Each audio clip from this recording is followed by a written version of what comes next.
On my first night as a bridge operator in Louisiana, I was given a list of rules.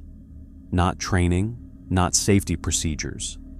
Not the official binder with diagrams of gears, marine signals, lockout switches, emergency stop systems, radio channels, and vessel right-of-way.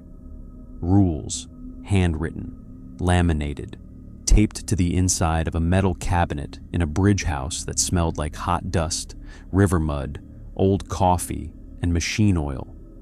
I did not find them until after sunset. That was the first mistake. The job was supposed to be easy. That is what I kept telling myself when I drove south from Baton Rouge with a duffel bag in the back seat and my last paycheck already split between rent, car insurance, and groceries. The bridge was in a little parish town called Bel Sant, tucked between sugarcane fields, cypress swamp, and a stretch of brown water locals called Bayou St. Loup. The bridge itself was old, not historic in a pretty way. Old in the way things get when nobody has the money to replace them, so they just keep patching, repainting, welding, and praying. It was a 2-lane vertical lift bridge that crossed the bayou just before it widened toward a shipping canal. During the day, cars and pickup trucks rattled across it every few minutes.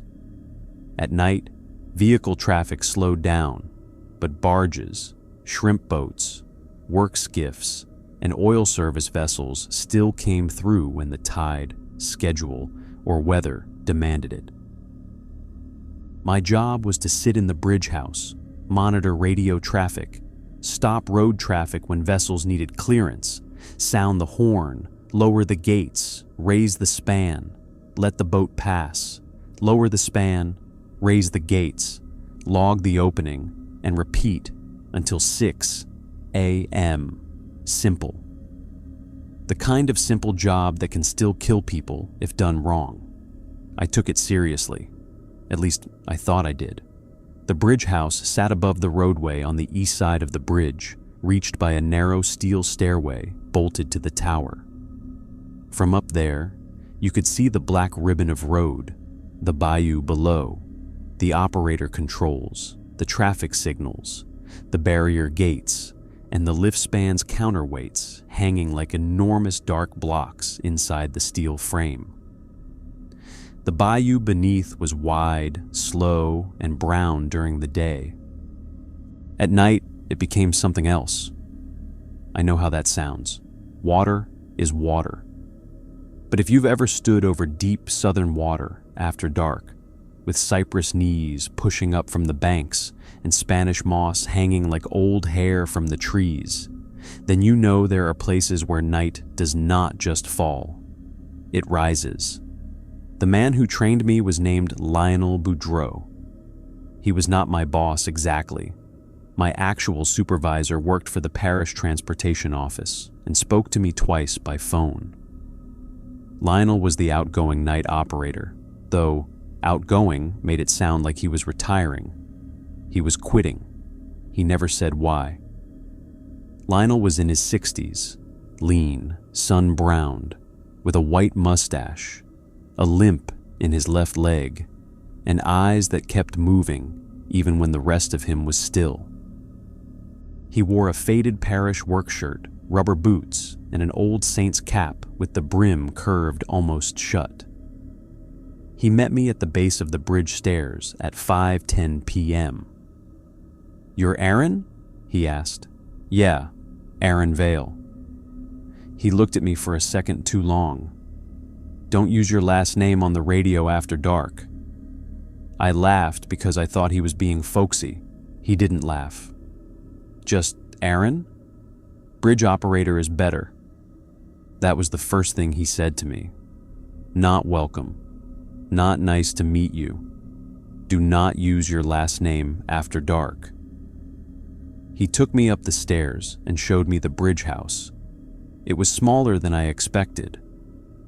One main room with control panels facing windows on all sides, a radio console, 2 worn swivel chairs, a wall clock, a landline phone, a mini fridge, old filing cabinets, a sink, a coffee maker, a narrow cot, and a battered desk covered in logbooks. A box fan rattled in one corner, blowing warm air in circles. The main control panel looked like something from a different century. Big metal levers, indicator lights, toggle switches, analog gauges, labels worn smooth by decades of fingers, road gates, traffic signals, span locks, lift motor, horn, marine signal, emergency stop. There were newer digital displays mounted above it, but Lionel slapped one with the back of his hand and said, "Ignore that if it argues with the old panel." "What do you mean, argues?" "If the screen says open and the lock light says closed, believe the light. If the GPS vessel tracker says clear and your window says boat, believe the window. If the camera shows empty road and you hear tires, believe your ears. You're making this sound less simple." "Good." He walked me through a daylight opening first. A small shrimp boat called Miss Claudette radioed from the South Channel. "St. Lou Bridge, Miss Claudette requesting lift northbound." Lionel had me answer. "Miss Claudette, St. Lou Bridge. Stand by for opening." He nodded. "Now road." I flipped the traffic signal switch. The lights on both ends of the bridge changed from green to yellow, then red. "Gates." I lowered the barrier arms. A pickup stopped at the west end. A white van stopped at the east. "Horn." I pressed the horn button. The bridge horn blasted twice across the bayou. "Locks." He had me release the span locks. 2 green lights turned red. "Lift." I pulled the lift lever. The whole bridge house vibrated. Motors engaged somewhere below, deep and heavy. Steel cables tensed. The span began to rise slowly, road deck lifting between the towers as counterweights descended. The shrimp boat passed beneath us, its captain lifting one hand. Lionel did not wave back. "Never wave first from the bridge house," he said. "Why?" "Because people wave at bridges that are open. Things wave at bridges that are waiting." I stared at him. He kept watching the water. After the boat cleared, we lowered the span, re-engaged locks, raised gates, changed signals, logged the time, vessel name, direction, and weather. Normal, mechanical, controllable. I started to relax. Then Lionel pointed at the water north of the bridge. "You see that bend?" The bayou curved between cypress trees, dark even in evening light. "Yeah." "Any vessel coming from that bend after midnight, ask for name, destination, and cargo. If they answer too fast, make them repeat it." "Why?" "Because real captains get annoyed. Other things get eager." Again, no smile, no laugh. We spent another hour going through systems. Backup generator, manual gate release, emergency phone, marine radio channels, fog signal, logbooks, flood procedure, storm procedure, power outage procedure. Then, as dusk thickened outside the windows, Lionel became more impatient. He kept checking the western sky. At 6:42 p.m., the sun touched the tree line. He opened a metal cabinet under the radio and pulled out a laminated sheet. It had been hidden behind spare fuses and an old flashlight. He placed it on the desk. "Night rules." I looked at him. "Of course." He did not ask what I meant. The top of the page read, "St. Loup Bridge, night rules for operators after sunset. Read before your first opening, the bayou has right of way, but not everything in it does below were 30 rules, written in black marker, some faded, some rewritten over in darker ink. Rule 1, after sunset, identify yourself only as St. Lou Bridge, or bridge operator. Do not give your full name over radio, phone, or open window. Rule 2, lock the bridge house door after dark. If someone knocks from the stairs, check the road camera before opening. Rule 3. If the road camera shows no one but the knocking continues, say, "Bridge house closed," and do not open. Rule 4. Never raise the span for a vessel that does not cast a wake. Rule 5. If a boat requests opening, but its running lights are underwater, deny passage and log navigation hazard. Rule 6. If a captain asks whether the bridge remembers them, switch to channel 13 and do not answer on 16 again for 10 minutes. Rule 7. If the bridge horn sounds by itself once, check the road. Twice, check the water. 3 times, leave the control panel and stand by the north window until the 4th sound. Rule 8.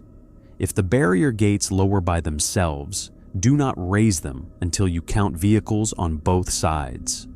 There should be the same number you remember. Rule 9. If a car stops at the red light with no driver visible, do not change the signal. Rule 10. If pedestrians appear on the span after road closure, check their shadows. If they have none, keep the span down. Rule 11. If the fog arrives from the water but not the air, do not open the windows. Rule 12. If you hear singing from under the bridge, turn on the work lights but do not look straight down. Rule 13. If a vessel named La Belle Rose calls after midnight, ask for cargo. If they say passengers, keep the bridge closed. Rule 14. If the landline rings at 1:11 a.m., let it ring. No living office calls then. Rule 15. If dispatch calls and says emergency vehicles need crossing, ask for unit numbers. If they say Unit 9, keep the bridge locked. Rule 16. If a woman in a white dress stands on the west bank, do not acknowledge her unless she points to the water. Rule 17. If she points to the water, sound the horn twice and turn off the interior lights. Rule 18. Do not cross the bridge on foot between 2 o'clock and 3 o'clock a.m. Rule 19. If the bridge opens onto marsh instead of road when lowered, raise it again immediately. Rule 20. If you hear a child crying inside the lift machinery, stop all movement and call Lionel. Rule 21. If Lionel calls after midnight and tells you to leave, ask him what happened to Pierre Landry. If he says, fell, stay in the bridge house. Rule 22. If Pierre Landry appears in the logbook, close the book and place it under the radio. Rule 23. If the counterweights descend too far, do not look at what rises with them. Rule 24. If the vessel tracker shows a boat inside the bridge house, turn off the monitor and stand outside the control circle. Rule 25. If the bayou flows backward, do not open the span until it corrects. Rule 26. If the same vessel passes twice in the same direction, deny the third opening. Rule 27. If a voice on the radio uses your mother's voice, answer only with vessel procedure. Rule 28. If the clock stops at 3:17, log nothing until it moves. Rule 29. If the bridge asks for an operator, do not say, "I'm here." Rule 30. If the bridge opens by itself and no vessel passes, do not close it until something does. I finished reading and looked up. Lionel was staring at the last strip of sunlight through the south window. "You're serious?" "Yes." "Is this hazing?" "No." "Is this some local tradition?" "Yes." "So it is hazing?" "No." I pushed the sheet back. "I've worked weird night jobs before. I'm not interested in being messed with." Lionel looked at me then, really looked. He seemed tired in a way that had nothing to do with age. "You got people who depend on you?" The question threw me. "What? Family? Kids? Somebody waiting on your paycheck?" "No kids." "Rent?" "Yeah." "Debt?" I didn't answer. He nodded like I had. That's how they fill these jobs. Who is they? The parish, the bridge, take your pick. Outside, the last edge of sun disappeared. The bridge house felt suddenly higher over the water. Lionel took a ring of keys from his belt and placed it on the desk. Front door, panel cabinet, generator shed, machinery room. Do not use the machinery room key after midnight unless Rule 20 happens. What happened to Pierre Landry? Lionel's mouth tightened. Ask me if I call after midnight. Of course. He put on his cap. You leaving? Yes. You're just going to leave me here with this? You can leave with me. He said it plainly. No challenge, no mockery, just an exit offered before the night truly began. I looked down at the rules, then at the control panel, then at the old logbook, then through the window at my car park below near the gravel lot. I thought about rent, the breaks I still had to pay off, the fact that I had already told my landlord I had work again. I'll stay. Lionel nodded, disappointed but not surprised. One more rule I never wrote. Why not? Because writing it down makes it easier for the bridge to practice. I hated that sentence immediately. He stepped into the doorway. If someone comes up the stairs soaking wet and says they're the relief operator, ask to see their shoes. Bridge takes people barefoot first. Then he left. I watched him descend the stairs, cross the road, climb into his truck, and drive west across the bridge while it was still down. His taillights disappeared into the cypress-shadowed road. The moment he was gone, the bridge horn sounded once. I flinched so hard, I almost knocked over the coffee mug on the desk. Rule 7. If the bridge horn sounds by itself once, check the road. I looked out both road-facing windows. East side, empty road, red dirt shoulder, dark trees. West side, empty road, Lionel's taillights gone, cypress hanging over the bend. The traffic signals were green, barrier gates raised, nothing wrong. I checked the road camera. Empty. I wrote in the night log, 7:04 p.m. Horn sounded once without input. Road clear.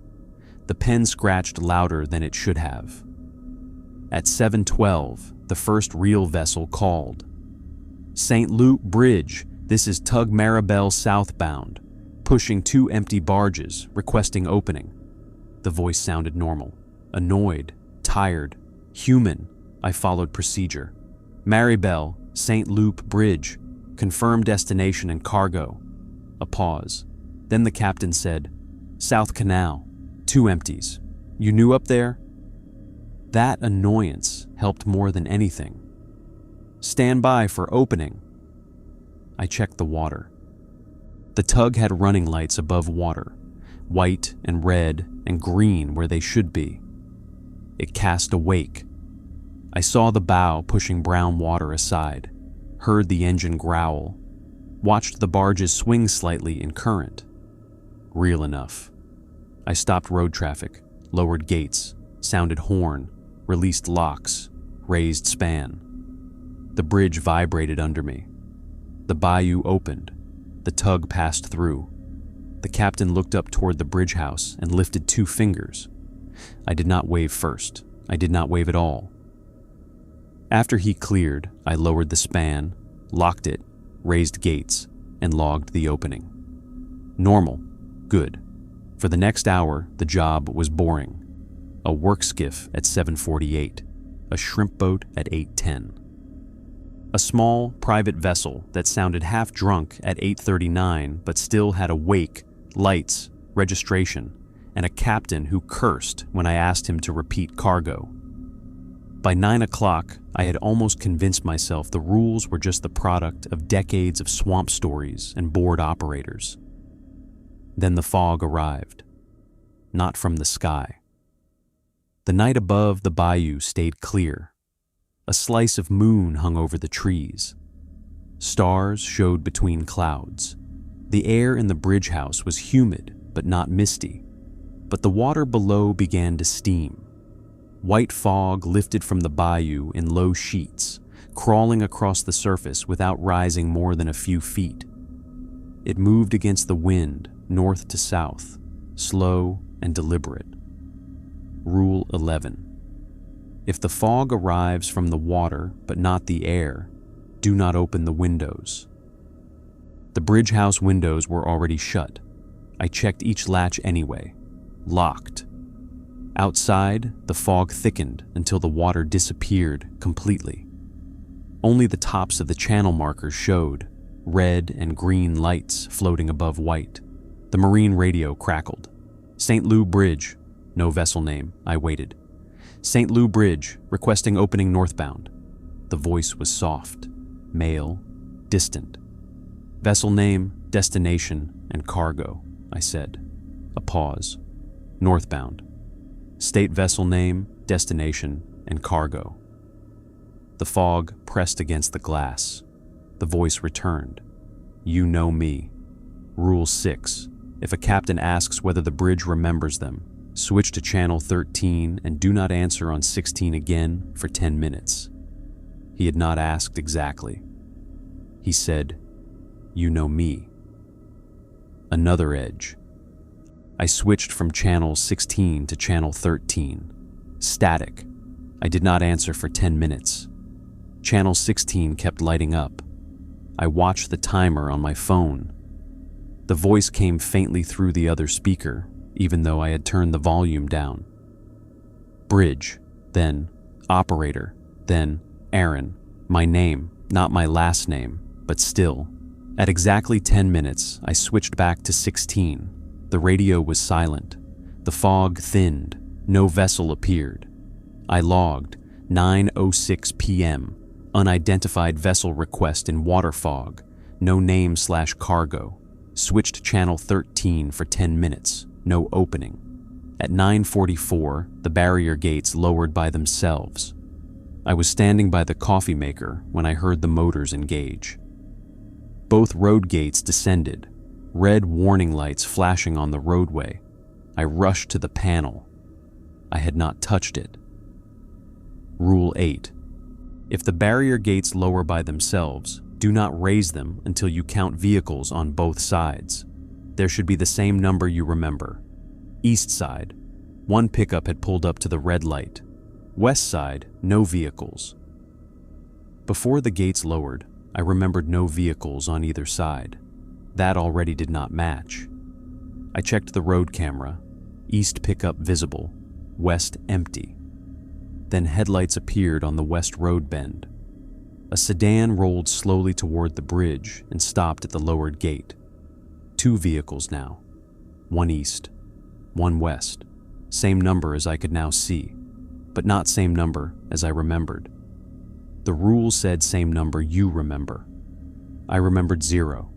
Both vehicles idled. The pickup driver on the east side leaned out the window and looked up at the bridge house. I did not open the window. The sedan on the west side had no driver visible. Rule 9. If a car stops at the red light with no driver visible, do not change the signal. Its headlights shone steadily. The windshield reflected the bridge lights. Empty front seat. Empty back seat. No driver. I left the gates down. The pickup driver honked once, then twice. I picked up the PA microphone. Bridge delay. Please remain stopped. The pickup driver shouted something I couldn't hear. The driverless sedan turned on its right blinker. Click, click, click. Then its windshield wipers started, though there was no rain. The pickup driver stopped shouting. The sedan slowly rolled backward, away from the gate. No brake lights, just backward. It reversed down the west road until the darkness swallowed it. Only then did the panel show the gates ready. I raised them. The pickup peeled across the bridge fast, tires thumping on the steel grating. The driver did not look up again, I logged it. At 10:15, I heard singing under the bridge. Rule 12. If you hear singing from under the bridge, turn on the work lights, but do not look straight down. The singing was a woman's voice. Low, soft, not in English, maybe French, maybe something older than French. It drifted up through the steel grating, through the floor of the bridge house, through the open spaces in the lift tower. I turned on the work lights.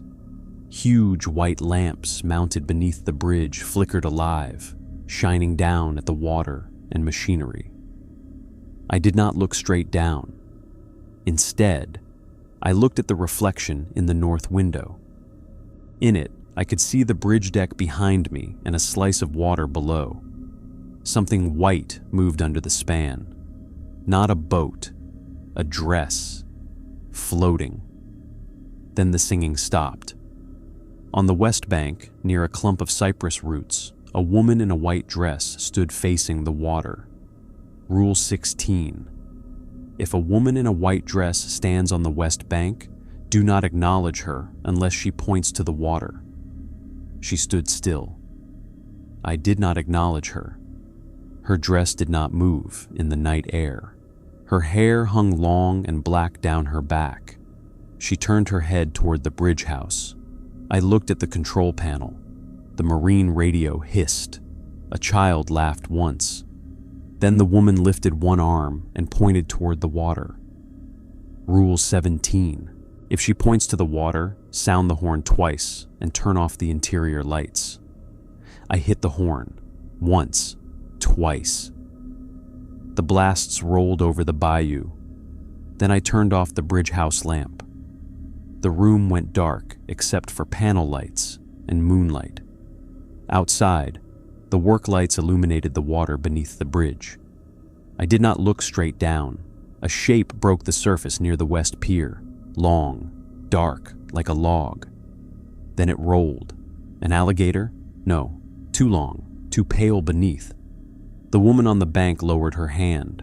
The white dress collapsed, not like she fell, like it emptied, a pile of cloth on the mud. Then the work lights went out by themselves. The interior lamp clicked back on. I sat down slowly. My hands were shaking. I wrote 10:15 p.m., singing beneath span. Work lights activated. White-dressed woman on West Bank pointed to water. Horn twice. Interior lights off. Object surface near West Pier. No opening. At 10:58, the vessel tracker showed a boat inside the bridge house. Rule 24. If the vessel tracker shows a boat inside the bridge house, turn off the monitor and stand outside the control circle.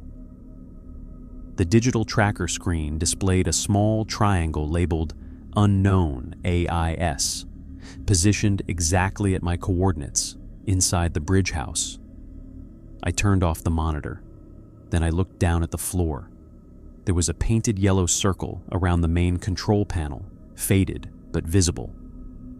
Lionel had not mentioned it, the control circle. I stepped outside it. The bridge house creaked, not from wind, from weight, like something had settled onto it from above. The radio crackled. "Bridge operator." I did not answer. A boat horn sounded inside the room, not through speakers, inside, deep and close enough to vibrate my chest. The panel lights flickered. The lift motor indicator turned green, then red, then green. Something wanted me to step back into the circle. I stayed outside it. A wet rope slapped the floor behind me. I turned without thinking. A coil of dripping line lay across the bridge house floor, leading from nowhere to the center of the control circle. It dragged itself 1 inch toward me. Then another. I backed into the wall. The landline rang. Not 111 yet. I let it ring anyway. The rope twitched toward the phone. The vessel tracker monitor, though powered off, reflected a shape behind me. A boat cabin. A wheel. A man standing at the helm inside the bridge house, his face hidden under a captain's cap, water pouring from his sleeves. The phone stopped ringing. The tracker screen went black. The wet rope vanished. I waited 1 full minute before stepping back to the panel. At 11:30, the same tug Maribel called again. St. Lou Bridge, Maribel southbound, 2 empties, requesting opening. I stared at the radio. Maribel had already gone southbound at 7:12. Maybe it had turned around and returned north somehow. Maybe. But the voice sounded the same. Same captain. Same annoyance. Rule 26. If the same vessel passes twice in the same direction, deny the third opening. This was the second, not third. Still, I asked, Maribel, confirm last transit. A pause. Just came down from north. You sleeping up there? The tug appeared from the north bend. Running lights correct. Wake present. 2 empty barges. Real enough. I opened the bridge. As the tug passed, I looked at the wheelhouse. The captain stood inside, one hand on the controls. He looked up and lifted 2 fingers. Same as before, I did not wave. After he passed south, I lowered the bridge and logged it. Second southbound transit, maybe. At 11:57, he called again. St. Lou Bridge, Maribel southbound, 2 empties, requesting opening. My mouth went dry. Third, same direction. Deny. I looked north. The tug came around the bend again. Same lights, same wake, same barges, same engine growl. The captain sounded more annoyed now. Bridge, you got me? Maribel, St. Lou Bridge, opening denied, hold position. Silence. Then, denied for what? Traffic restriction. What traffic? Bayou's clear. Hold position. The tug kept coming. I did not lower road gates. I did not release locks. The tug approached the bridge, pushing a wake that slapped the banks. Bridge, open the span. Opening denied. The captain's voice changed. Not much, just enough. The annoyance drained out. Open the span, Aaron. My skin went cold. Rule 1, no full name, not given. Rule 27. If a voice on the radio uses your mother's voice, answer only with vessel procedure. Not my mother, but my name. I said only, opening denied, hold position. The tug did not slow. At 50 yards, its running lights flickered. At 40, the wake vanished. The bow no longer pushed water. At 30, the engine sound continued, but the water around the hull lay flat. Rule 4. Never raise the span for a vessel that does not cast a wake. At 20 yards, the wheelhouse windows went dark. At 10, the tug passed under the bridge. Through the closed span, not beneath. Through. The bow entered the steel structure like fog through a fence.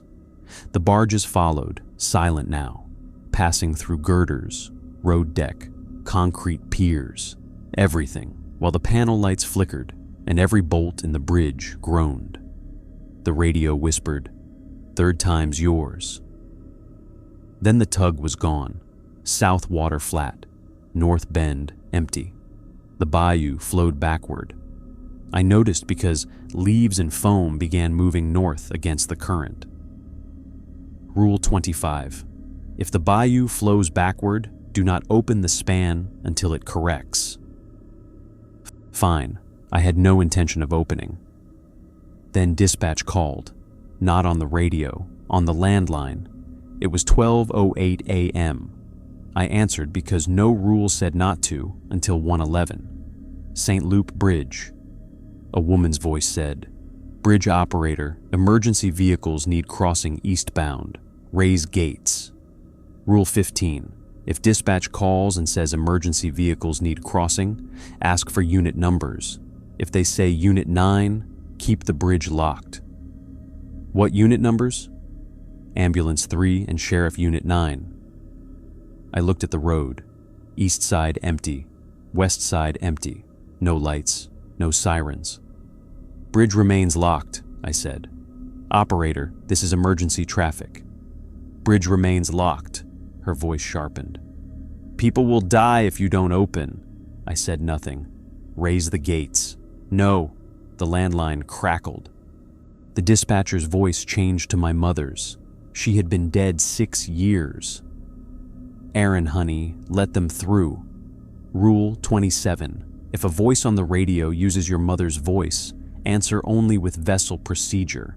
This was the phone, still. I said, state vessel name, destination, and cargo. My mother's voice laughed softly. Oh, baby, you always did get scared so easy. I hung up. The bayou continued flowing backward.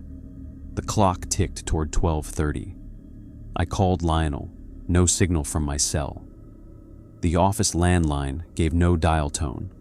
The radio on channel 13 hissed softly. Then Lionel's voice came through. Bridge operator. It was not after midnight by much. Still after midnight. Rule 21. If Lionel calls after midnight and tells you to leave, ask him what happened to Pierre Landry. If he says fell, stay in the bridge house. He had not told me to leave yet. I picked up the mic. What happened to Pierre Landry? Static. Then Lionel said, he fell. I set the microphone down. Stay in the bridge house. Lionel's voice continued through the radio, low and urgent.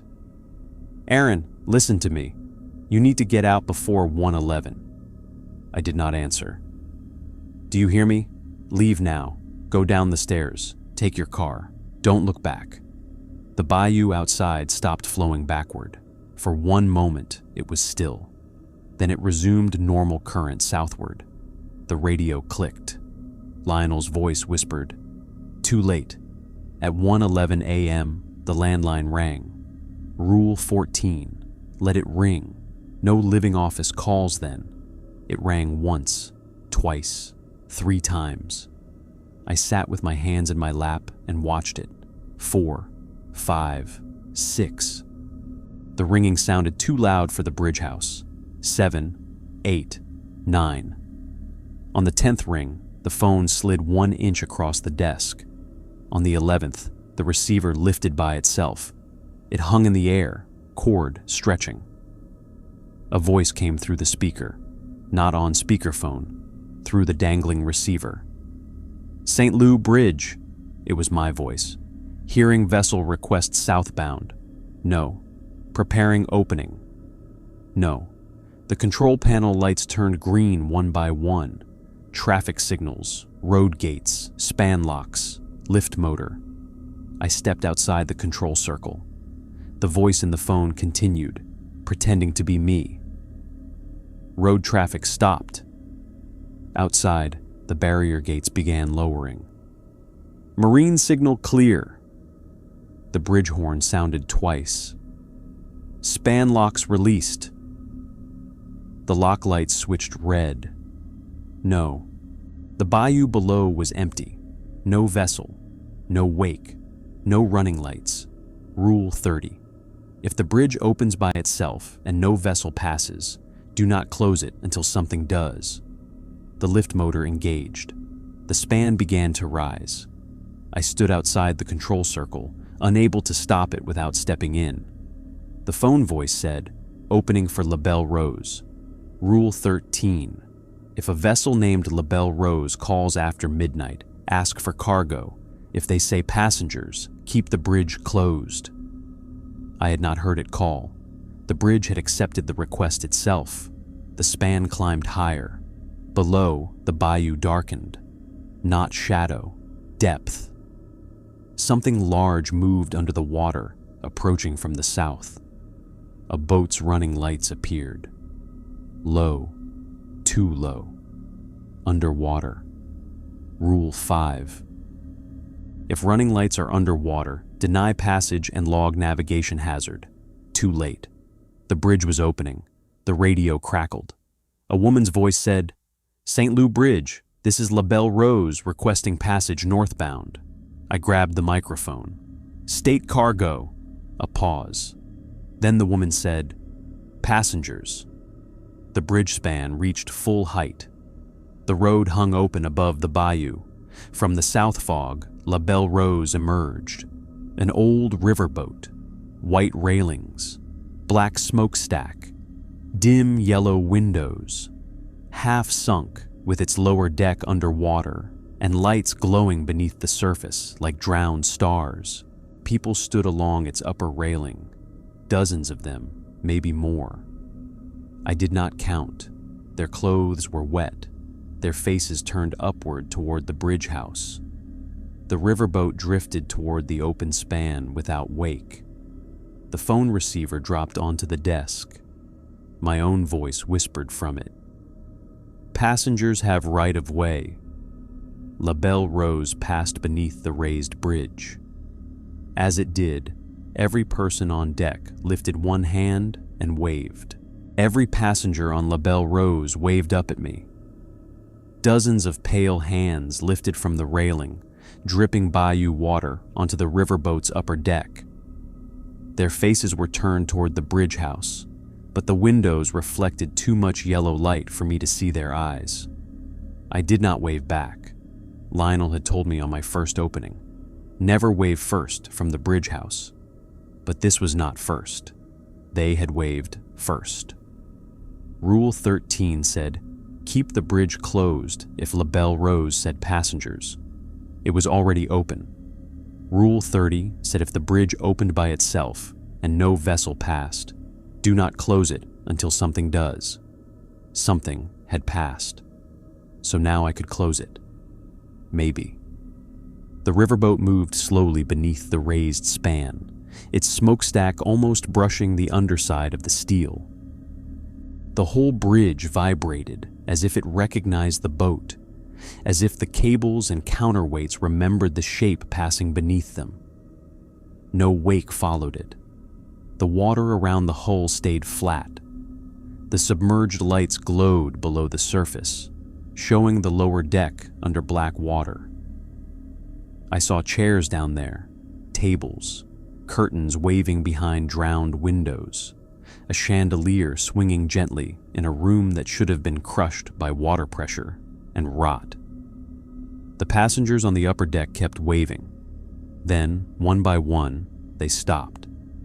Not all at once. The first lowered their hands as the bow cleared the span. The middle lowered theirs as the smokestack passed. The last passengers, standing at the stern, kept waving until the back of the boat slid north of the bridge. One of them was a child, small. Wet hair plastered flat, white shirt clinging to thin shoulders. He stood between two adults who did not touch him. He waved longer than the others. I held onto the edge of the control desk and looked at the panel. The lift motor indicator still glowed green. The bridge was fully raised. The counterweights had dropped inside the towers, huge black blocks hanging low in their channels. Rule 23. If the counterweights descend too far, do not look at what rises with them. I had not checked the counterweights since the opening began. I looked at the panel instead. The span height gauge showed full open, then above full open. That was impossible. The needle had passed the marked limit. The counterweights continued descending. The cables groaned. The bridge span rose another foot, then another.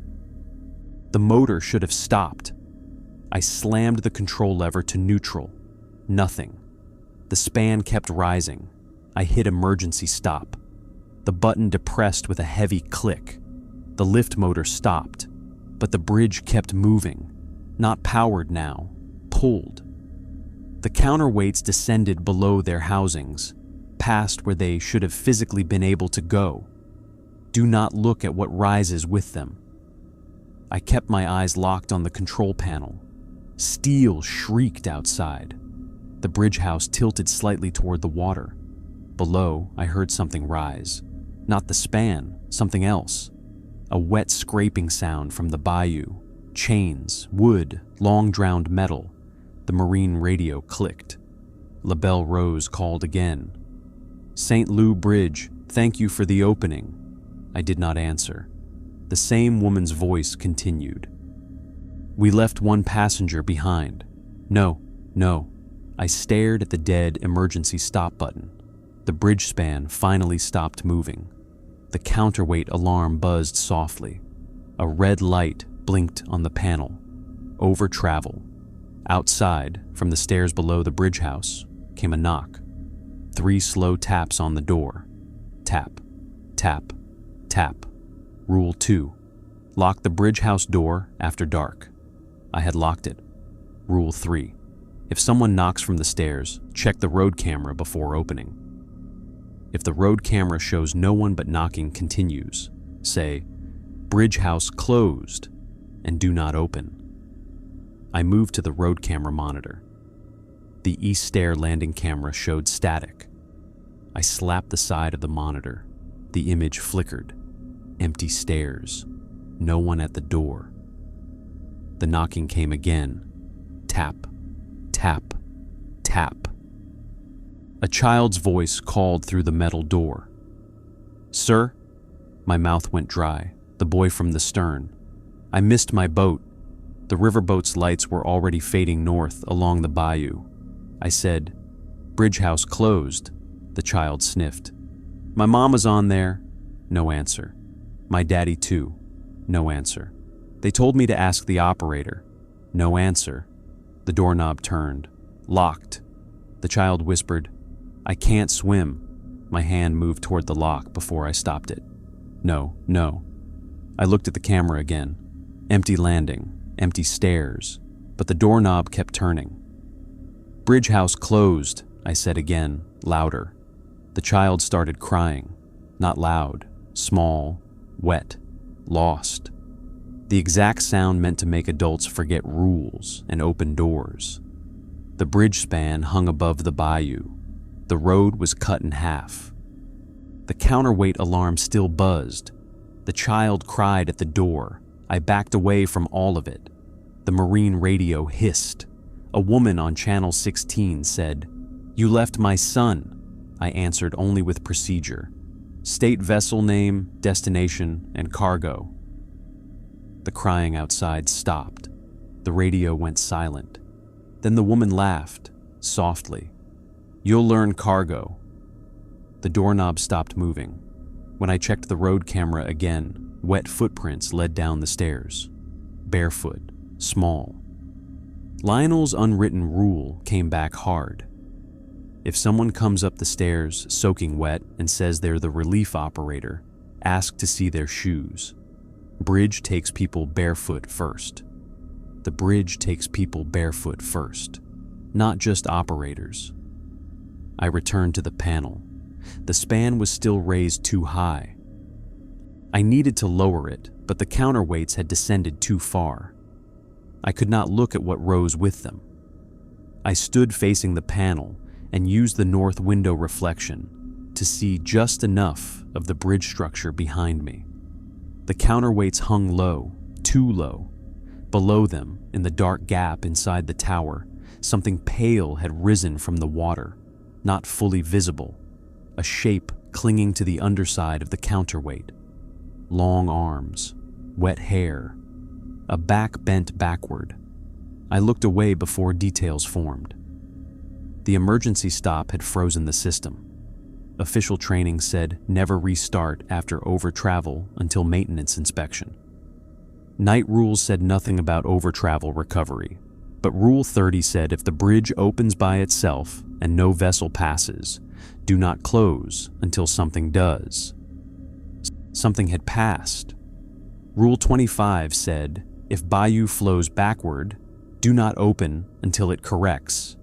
It had corrected. Rule 23 only said, do not look at what rises with the counterweights. So I did what I could without looking. I kept my eyes on the lever. Reset emergency stop. Panel alarm continued.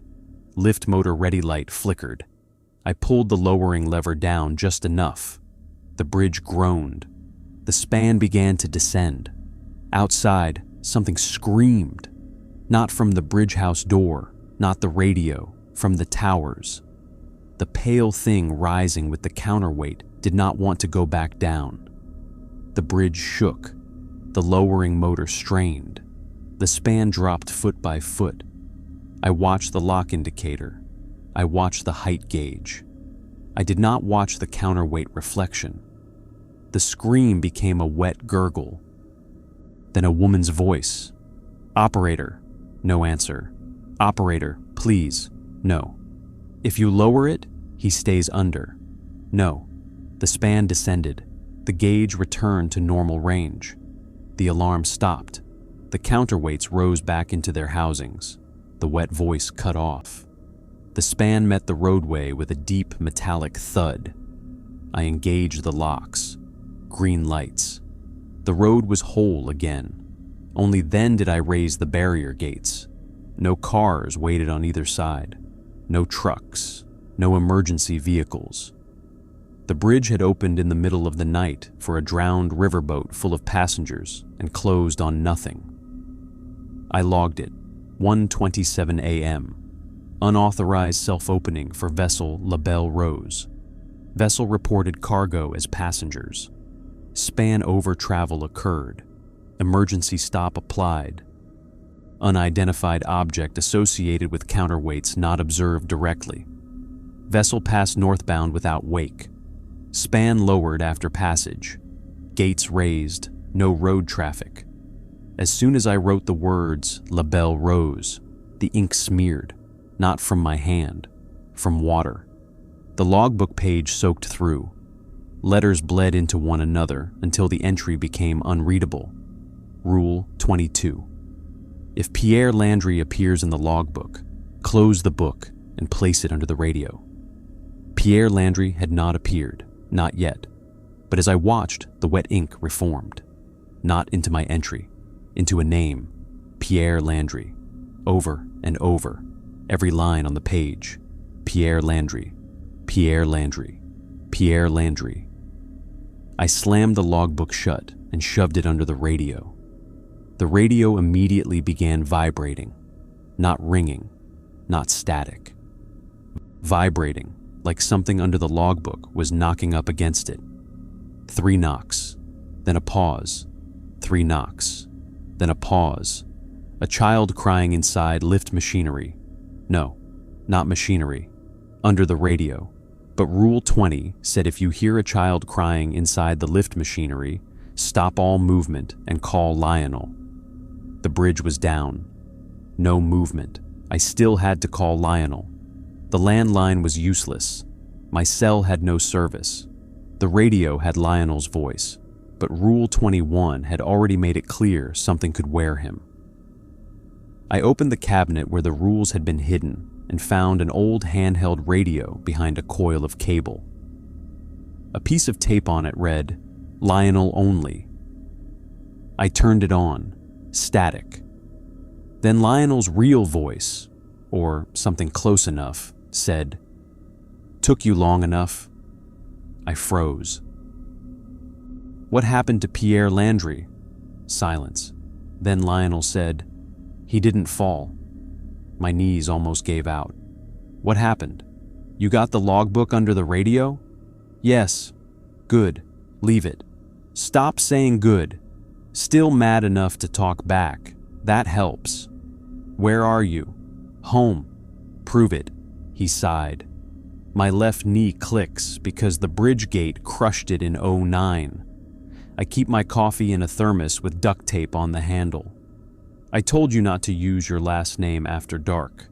And Pierre Landry was the operator before my uncle. He opened for La Belle Rose in 1964. La Belle Rose is real? Was. What happened to it? What happens to most things that carry too many people in bad water?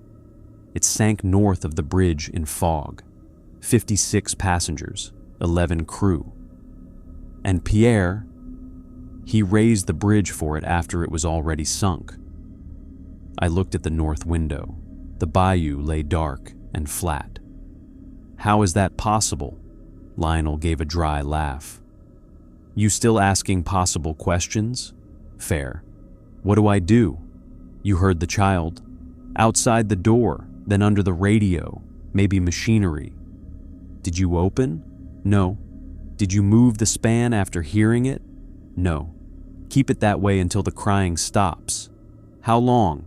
As long as it takes. The handheld crackled. Then Lionel's voice dropped. You used the emergency stop? Yes. Over travel? Yes. You looked? No. Then it doesn't know your face yet. Yet. That word made the room feel smaller. What rose with the counterweights?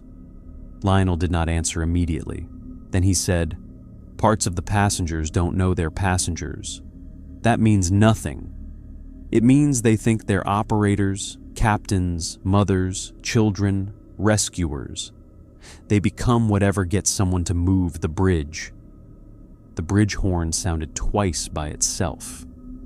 Rule 7. Twice check the water. I moved carefully to the south window. The bayou was empty. Then to the north. At the edge of the work lights, near the west bank, something bobbed in the water. A hat. A white captain's hat. The handheld radio hissed. Lionel said, do not touch anything that comes out of the water. I wasn't planning to. You'll be surprised what you plan at 3 a.m. The bridge house door knocked again. Not a child. An adult. Firm. Official. Bridge operator. I checked the road camera. A man stood on the stair landing. Uniform shirt, parish badge, St. Lou bridge patch, soaking wet. He had no shoes. His bare feet were pale against the metal grate. I stepped away from the monitor. Bridge house closed. The man outside said, relief operator. No relief scheduled.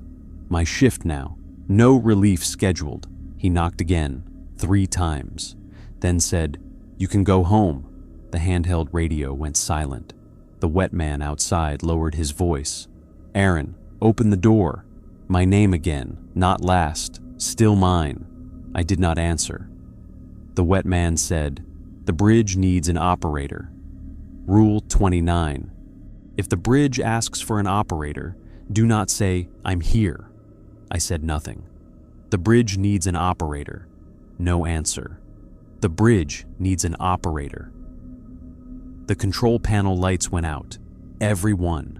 The room dropped into darkness except for moonlight on the windows and the small green glow of the handheld radio.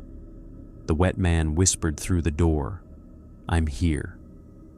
The bridge answered, not with words, with movement. The span locks disengaged by themselves. I heard the heavy clunk below. The barrier gates began to lower again. The wet man at the door laughed softly. He answered, No. Rule 29 was not just for me. If the bridge asks for an operator, do not say I'm here. The relief operator had said it, and the bridge accepted him. But he was outside the control room, barefoot, dead, wrong. The lift motor started. The span began rising. I rushed to the control panel, then stopped at the edge of the painted yellow circle. Vessel tracker showed nothing. Water empty. Road gates down. Bridge opening by itself again. Rule 30. If the bridge opens by itself and no vessel passes, do not close it until something does. But if it opened because the bridge had accepted a false operator, maybe closing it mattered less than removing his authority. The wet man outside pressed his face to the small door window. His eyes were clouded white. His mouth opened. The bridge needs an operator. I looked at the chair near the panel. Lionel's chair. The real operator's chair. Then the rules sheet. After sunset, identify yourself only as St. Luke Bridge or Bridge Operator. Do not give full name, if asked, if needed. I stepped to the radio outside the control circle and pressed the marine mic. St. Luke Bridge to all traffic. Bridge is not accepting relief operator. Bridge remains under active watch. The lift motor stuttered. The wet man outside slammed both hands against the door. Wrong, I repeated. St. Luke Bridge remains under active watch. The panel lights flickered back on. The lift motor stopped. The span hung only a few feet above the roadway. No vessel had passed, so I could not close it yet. Or could I? The opening had been interrupted before full open. No vessel. Rule 30 still applied. Do not close until something passes. I looked down at the water. No wake, no lights, nothing. The wet man outside began sobbing. Not like the child, like a grown man breaking. Please, he said, let me take it. No, rule from other place. If house says please, not here. But I had learned by then that please was a hook. He pressed his wet forehead to the door. I've been on the stairs so long. The bridge horn sounded 3 times. Once, twice, 3. Rule 7. 3 times. Leave the control panel and stand by the north window until the 4th sound. I was already outside the control circle, but I moved to the north window. The horn did not sound a 4th time. I stood there, facing north, watching the bayou bend. Fog gathered low over the water. The bridge remained half open. The wet man kept crying at the door. The horn stayed silent. Seconds stretched, then minutes. My legs began to ache. A boat appeared around the north bend. Small, wooden, no motor, a pirogue maybe. A narrow, flat-bottom boat drifting south with the current. It cast a wake, a tiny one, but a wake. A single lantern hung from the bow. Inside sat a woman in a white dress, the same woman from the West Bank. She held one hand in her lap. With the other, she pointed toward the bridge. Not to the water this time, to the span. The horn sounded a 4th time. I could move. The pirogue drifted toward the half-open bridge. It was low enough to pass without an opening, but the bridge was waiting for something to pass, so I did nothing. The little boat slid beneath the raised span. As it passed under the bridge house, I kept my gaze level, not straight down. The woman sang softly. The same song from beneath the bridge. This time, I understood one word. Landry. The pirogue emerged south of the bridge and vanished into fog. Something had passed. I moved to the panel and lowered the span. The wet man outside screamed when the locks engaged. Not rage, relief. When I checked the camera, he was gone. A pair of wet footprints remained on the stair landing. Barefoot. Beside them sat a pair of old work boots. Dry, placed neatly together. I did not open the door. At 2 a.m., I did not cross the bridge on foot. That rule was easy because I had no intention of leaving the bridge house. At 2:13, the power failed. Not all at once. The panel lights dimmed first, then the interior lamp, then the road signals outside. The bridge house fan died. The room became silent except for the bayou and the ticking wall clock. Backup generator should have started automatically. It didn't. The bridge sat down and locked, at least. The handheld radio hissed. Lionel's voice returned. You lose power? Yes. Generator? Not on. You'll have to start it. Generator shed? Under the east stairs. I looked at the locked door, the wet footprints, the boots. Do I have to leave the bridge house? Yes. No. You got traffic signals out. If a car crosses without lights and a vessel calls, you'll have worse. The relief operator was just outside. He left boots? I stared at the camera. How did you know? Don't touch them. I guessed that much. Lionel's voice lowered. Listen careful. To start generator, you go down the stairs, step over the boots, do not move them. Do not look under the bridge. Start the generator. Come straight back. What if someone is on the stairs? Ask to see shoes. And if they have shoes, still don't trust them. Shoes only prove they weren't taken first. That did not help. I unlocked the bridge house door. The air outside was hot and wet, but the landing felt cold. The boots sat just below the door. Old brown work boots, dry as if they had been inside for years. I stepped over them, did not touch. The metal stairs rang under my feet as I descended. Halfway down, I heard movement below. A person climbing up. Slow, step, step, step. I stopped. A figure came into view. Lionel, saint's cap, work shirt, limp. He looked up at me. Aaron, he whispered, don't start the generator. I gripped the railing. Show me your shoes. He lifted one foot, rubber boot, then the other, rubber boot, not barefoot, still not proof. What happened to Pierre Landry? Lionel's face twisted. He fell. Wrong. I stepped backward up one stair. The thing wearing Lionel smiled sadly. You already asked that. Bridge house closed, I said. It climbed another step. Not a house. Bridge closed. It climbed. I remembered the rule. Do not cross the bridge on foot between 2 o'clock and 3 o'clock. I was not on the bridge span. I was on the stairs. Another edge. The thing kept climbing. I had nowhere to go except back up. It said in Lionel's voice, you need power. I climbed faster. It followed. When I reached the landing, the dry boots were gone. In their place was a wet pair of bare feet, not attached to legs, just feet, placed neatly where the boots had been. I slammed the bridge house door, locked it, and backed away. The fake Lionel knocked once, twice, 3 times. On the road camera, no one stood outside, but I could hear him breathing through the door.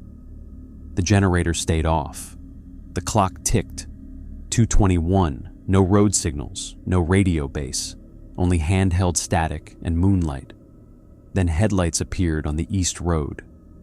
A car. It slowed near the dark traffic light, but did not stop. Without signals, without gates, it rolled onto the bridge. A second set of lights appeared west. Truck. It rolled toward the span too. Both vehicles entered the bridge from opposite sides. The bridge was narrow. 2 lanes, yes, but old and tight. They would pass each other fine if both stayed in lane. Then the landline rang, though the power was out. I did not answer. Outside, both vehicles stopped midway on the bridge, headlight to headlight. The car on the east side, the truck on the west. They sat there, engines idling. Then both driver doors opened. No one got out. The marine radio, dead seconds before, crackled. St. Lou Bridge, vessel requesting opening. No. No power. Cars on span. No lights. No gates. The voice on radio said, emergency opening. I looked at the water. A vessel approached from the south. Low lights. Underwater. Rule 5. Deny. But if I had no power, it couldn't open. The bridge itself could. The span lock lights, dead on the panel, began glowing red, locks releasing. The cars were still on the bridge. I grabbed the manual emergency stop. No power. Nothing. The span groaned, started lifting. The car and truck tilted as the roadway rose under them. Their open door swung wider. Inside each vehicle, no driver, no passengers. Empty. Still, the engines revved. The fake Lionel outside the door whispered, "Need the generator." He was right. That was how they got you, by being right. The bridge continued rising. The car began sliding backward toward the east gate. The truck rolled toward the west. If they fell, maybe no one died because no one was inside. Or maybe that was what I was supposed to think. The approaching vessel's underwater lights glowed brighter. I looked at the stairs camera. Empty. The bare feet gone. No fake Lionel visible. I took the generator key and ran down the stairs. No boots, no feet, no one. At the bottom, I did not look under the bridge. I kept my eyes on the gravel path to the generator shed. Behind me, the lifting span groaned. Above me, metal screamed. In the generator shed, I found the old diesel unit, checked fuel, turned the key. Nothing. Again. Nothing. A child cried inside the lift machinery. Rule 20. If you hear a child crying inside the lift machinery, stop all movement and call Lionel. I could not stop movement from here. The generator would not start. The child cried louder. Not from the bridge house. From the machine room inside the east tower. The key on my ring labeled Machinery Room turned cold. Do not use after midnight unless Rule 20 happens. Rule 20 was happening. I left the generator shed and went to the machinery room door at the base of the tower. The child sobbed behind it. I unlocked it. Inside was dark, smelling of oil, old metal, and river damp. Huge gears, cables, brake drums, and emergency hand wheels filled the room. Above, the span continued to rise in jerks. A little boy sat on the floor beside the main brake wheel, wet, barefoot. The boy from LaBelle Rose. He looked up at me. My mama left. I did not step closer. I said, "Bridge operator calling Lionel." No phone, no radio, but the rule said, "Call Lionel." I shouted toward the open machinery room door. "Lionel!" The child stopped crying. The hand wheel beside him began turning by itself. The bridge span above shuddered. The boy whispered, "Wrong one." Behind me, from the doorway, real Lionel's voice said, "Move." I did not turn. "What happened to Pierre Landry?" Lionel answered immediately. He opened for the dead and tried to walk home over water. Good enough, maybe. I dove aside. Lionel rushed past me, limp and all, carrying a long iron bar. He jammed it into the emergency brake mechanism and threw his whole weight against it. The bridge screamed. The span stopped rising. Somewhere above, tires slid and hit the guardrail. Lionel shouted, "Hand wheel, clockwise!" I grabbed the wheel. It was slick with water. The child beside it grinned. Not crying now, grinning, his mouth too wide. I did not look at him. I turned the wheel clockwise. Lionel braced the brake. The span began lowering manually, inch by inch. My shoulders burned. The child whispered, "Operator." No answer. "You're here." No answer. "Say you're here." Rule 29. Do not say it. I turned the wheel. The boy crawled toward my bare ankle. I had shoes on. Thank God. His wet fingers touched my boot and hissed like water on a stove. He jerked back. Lionel shouted, "Keep turning!" The bridge lowered. Above us, the car and truck rolled back toward level ground. The underwater vessel struck the closed clearance below with a sound like wood hitting bone. The child screamed. The machinery room filled with river fog. The hand wheel fought me. Lionel shoved the brake bar deeper. "Now!" I turned with everything I had. The span slammed into place. Locks engaged manually with a sound that shook the tower. The child vanished. The fog vanished. The machinery stopped. Outside, the car and truck engines died. Lionel let go of the brake bar and almost fell. I caught him. He was solid, dry, wearing boots, alive. "What are you doing here?" I asked. He coughed. "Your call came through." I didn't call. He looked at the empty place where the child had been. Yes, you did. We climbed back to the bridge house together.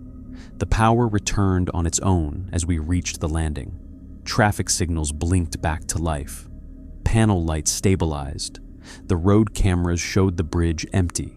No car, no truck, no underwater vessel, no wet footprints. In the bridge house, the logbook had slid out from under the radio and opened on the desk. The page was dry. A new entry had written itself beneath Pierre Landry's name. 2:32 a.m. Operator assisted by Lionel Boudreau. Manual brake engaged. Child removed from machinery. Span secured. One passenger unpaid. One passenger unpaid, I read aloud. Lionel snatched the book shut. Don't read what the bridge writes about debt. What does it mean? It means LaBelle Rose left someone behind and the bridge thinks you owe passage. I didn't leave him. You didn't take him either. Take him where? Lionel looked toward the north bend of the bayou. Back to the boat. That's insane. No, Lionel said. That's night work. At 3:17, the clock stopped. Rule 28. If the clock stops at 3:17, log nothing until it moves. Lionel saw it too. Both of us froze. The second hand held perfectly still. The bridge house air thickened. Every sound outside faded. No insects, no water, no far-off road noise. Lionel whispered, "Do not write. I'm not. Do not speak your last name. I'm not. Do not answer if the bridge asks for operator." The control panel lights went dark one by one. Then a voice came from beneath the floor. Not the child, not the woman, not the wet relief operator. The bridge, old steel, old wood, old water moving through bolts and cables. The bridge needs an operator. Neither of us answered. The bridge needs an operator. Lionel stared straight ahead. His jaw was clenched. The bridge needs an operator. The yellow control circle on the floor darkened, paint peeling, wood beneath exposed. Then the circle widened, not physically, visually. It spread across the floorboards toward our boots. Lionel stepped back. I stepped with him. The bridge said, Pierre Landry. The logbook under Lionel's hand began vibrating. The bridge said, Lionel Boudreau. Lionel closed his eyes. The dark circle reached his boots. The bridge said, Aaron. My name, just Aaron, not last, but enough that my blood went cold. The dark circle stopped 1 inch from my shoes. The bridge did not know all of me, because Lionel had warned me, because I had not given my last name. The clock remained frozen at 3:17. The bridge said again, Lionel Boudreau. The dark circle climbed over Lionel's boots. He did not move. Lionel, I whispered, don't. The bridge said, Operator present. Lionel's face went pale. No, I said. He looked at me sharply. Too late. The bridge heard me. The dark circle retreated from Lionel's boots and spread toward mine. The bridge said, Operator disputed. Lionel grabbed my arm. Outside the circle, we were already outside it. It kept growing. The entire bridge house floor was becoming the circle. The control panel levers moved by themselves. Barrier gates lowered. Traffic signals red. Span locks released. No vessel call. No road traffic. No bayou current. The bridge was opening to choose. Lionel shoved me toward the north window. Remember Rule 30? If bridge opens by itself and no vessel passes, don't close until something does. He nodded. Something has to pass. What? He opened the cabinet and pulled out an old brass marine lantern. I had not seen it before. The glass was cracked, the handle wrapped in cloth. What is that? Pierre's. The bridge house tilted as the span began rising. The dark circle covered the floor completely now. Lionel shoved the lantern into my hands. "North window, hold it out. Do not say his name until you see the pirogue." "The woman?" "Not the woman, the man who tried to walk home." He opened the north window. Fog rolled in. Rule 11 said, if fog arrives from water, but not air, do not open windows. But Lionel had opened it. Maybe because clock stopped. Maybe because he knew rules I didn't. Maybe because this was the only way. The fog was cold and smelled like river mud and flowers left too long in a vase. Lionel said, "Call him." I thought, clock stopped, log nothing, doesn't say speak nothing. The bridge rose higher. Below, the bayou waited. I held the lantern out the north window. My hand shook. "Pierre Landry," I said. The bridge house shuddered. The fog brightened. At first, nothing. Then a small light appeared north of the bridge. Low on the water, a pirogue emerged, drifting south. No woman in white this time. A man stood in it, barefoot, wearing an old operator's shirt, one hand on a pole that did not touch bottom. His face was shadowed beneath a wet cap. Lionel said, again. I swallowed. "Pierre Landry." The man lifted his head. The bridge said, "Operator found." The pirogue passed under the raised span. As it moved below us, I did not look straight down. I held the lantern out. Pierre reached up. Impossible distance. His wet hand closed around the lantern. The moment he took it, the dark control circle snapped back to its original size around the panel. The clock ticked. 3:17:01. Pierre's pirogue emerged south of the bridge. The span began lowering by itself. This time, gently, correctly. Lionel shut the north window, then locked it. Neither of us spoke until the bridge was down and locked. At 3:28, Lionel finally sat in the second chair. His hands were shaking. Pierre used that lantern to signal openings before the electric panel. When La Belle Rose sank, he kept seeing lights after midnight. Thought they were living boats, opened for them. One night, he opened and never closed. He died? He walked onto the span while it was raised. I pictured it before I could stop myself. The bridge open, road gone, fog thick. A man trying to cross where the road should be, stepping into air, then water. Lionel continued. They said he fell. That was easier. And you? My uncle took over after Pierre, then my father, then me. Bridge likes families because names pass down. I looked at him. Why did you quit? Lionel stared at the panel. Because last month the bridge asked for my grandson by name. The room went cold again, but not supernaturally this time, just human cold. I'm sorry. He waved it away.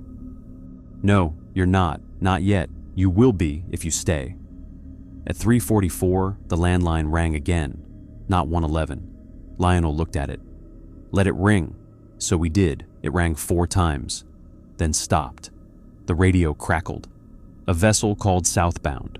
Real voice, real annoyance. St. Loup Bridge, this is Miss Claudette needing a lift. I looked at Lionel. He nodded. Procedure. I answered as bridge operator.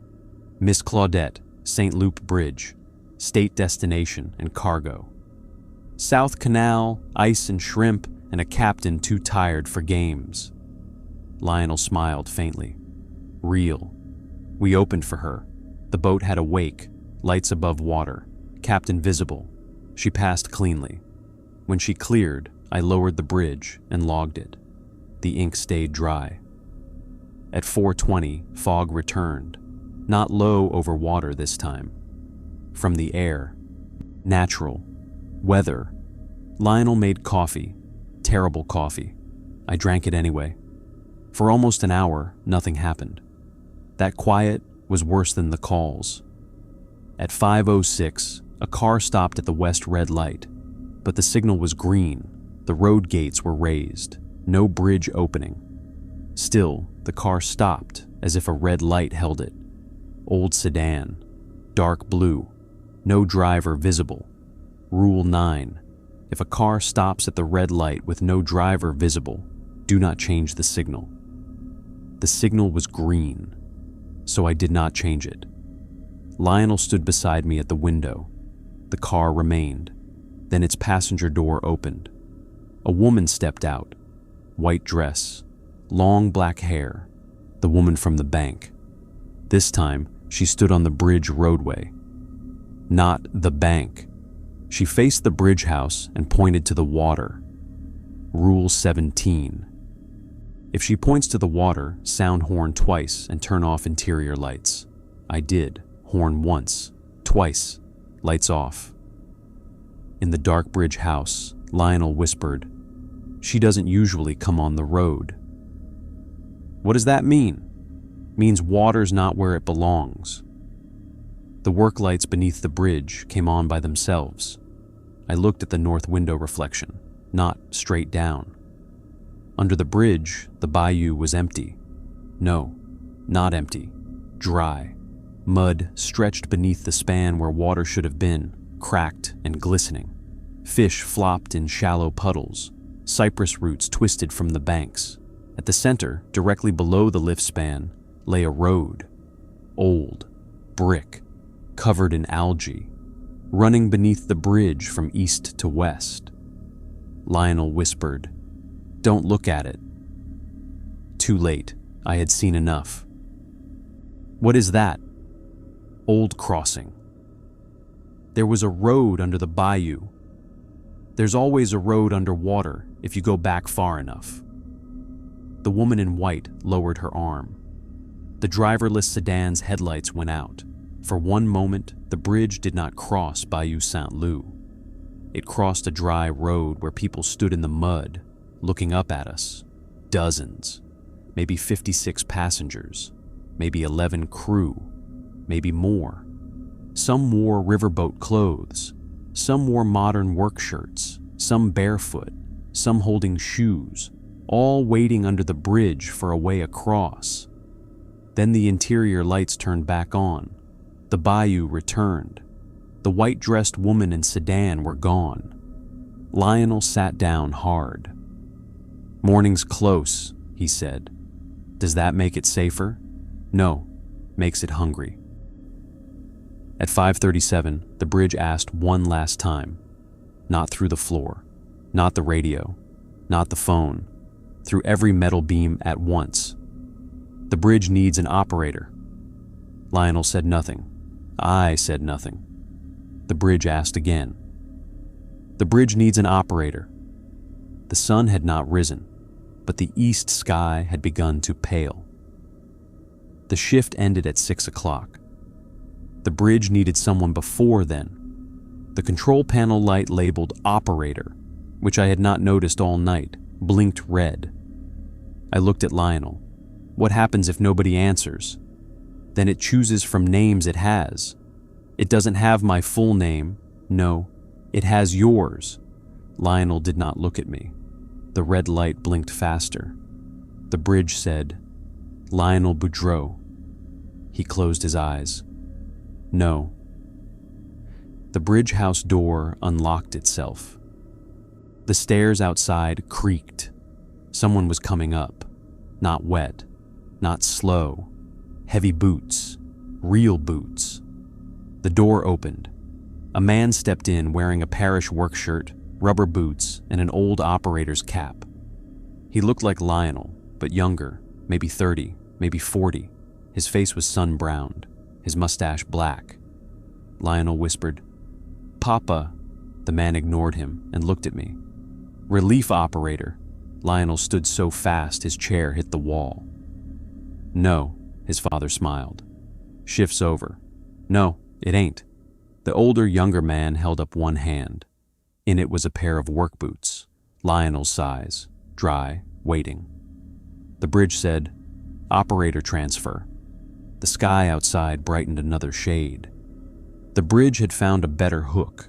Not fear, not duty, family. Lionel's father placed the boots inside the control circle. "Come on, boy," he said softly.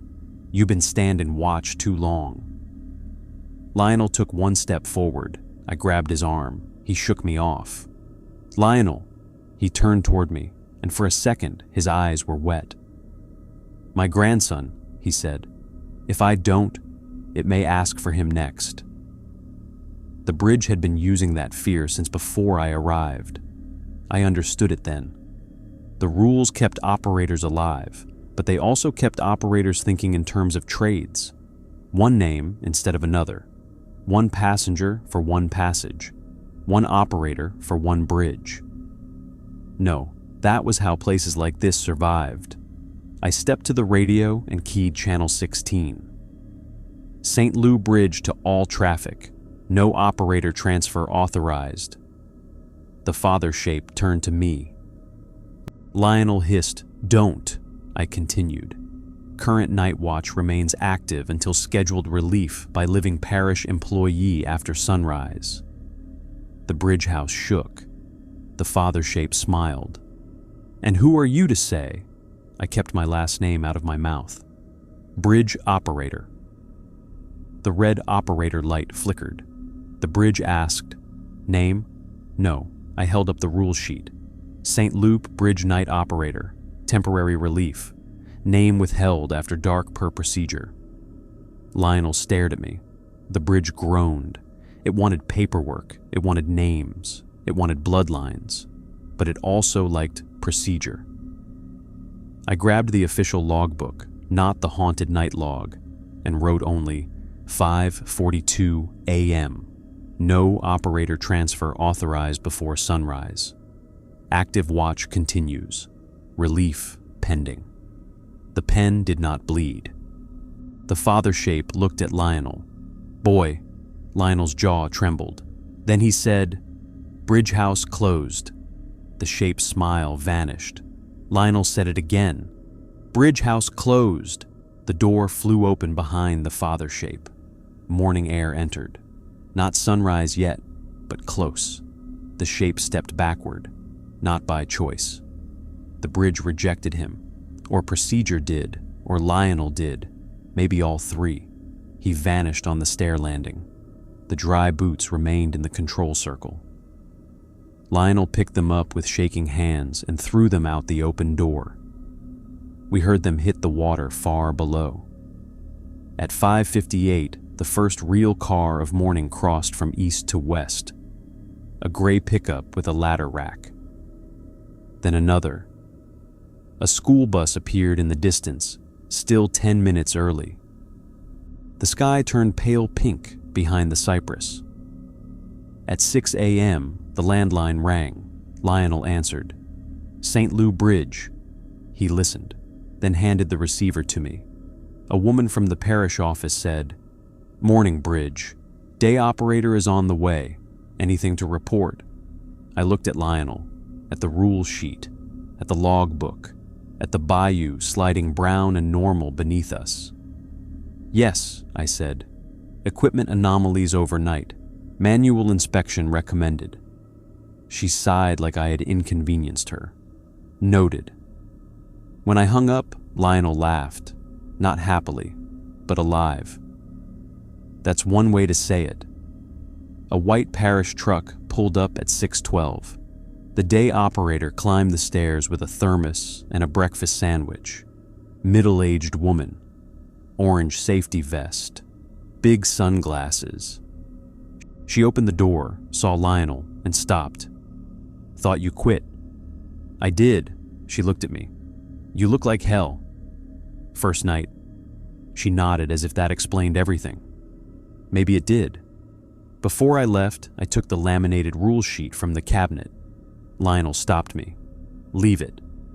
Next operator needs it. It belongs in the bridge house. So do you, apparently." He gave me a look. I put the sheet back. Then I took a blank maintenance tag from the desk and wrote one extra rule. Rule 31.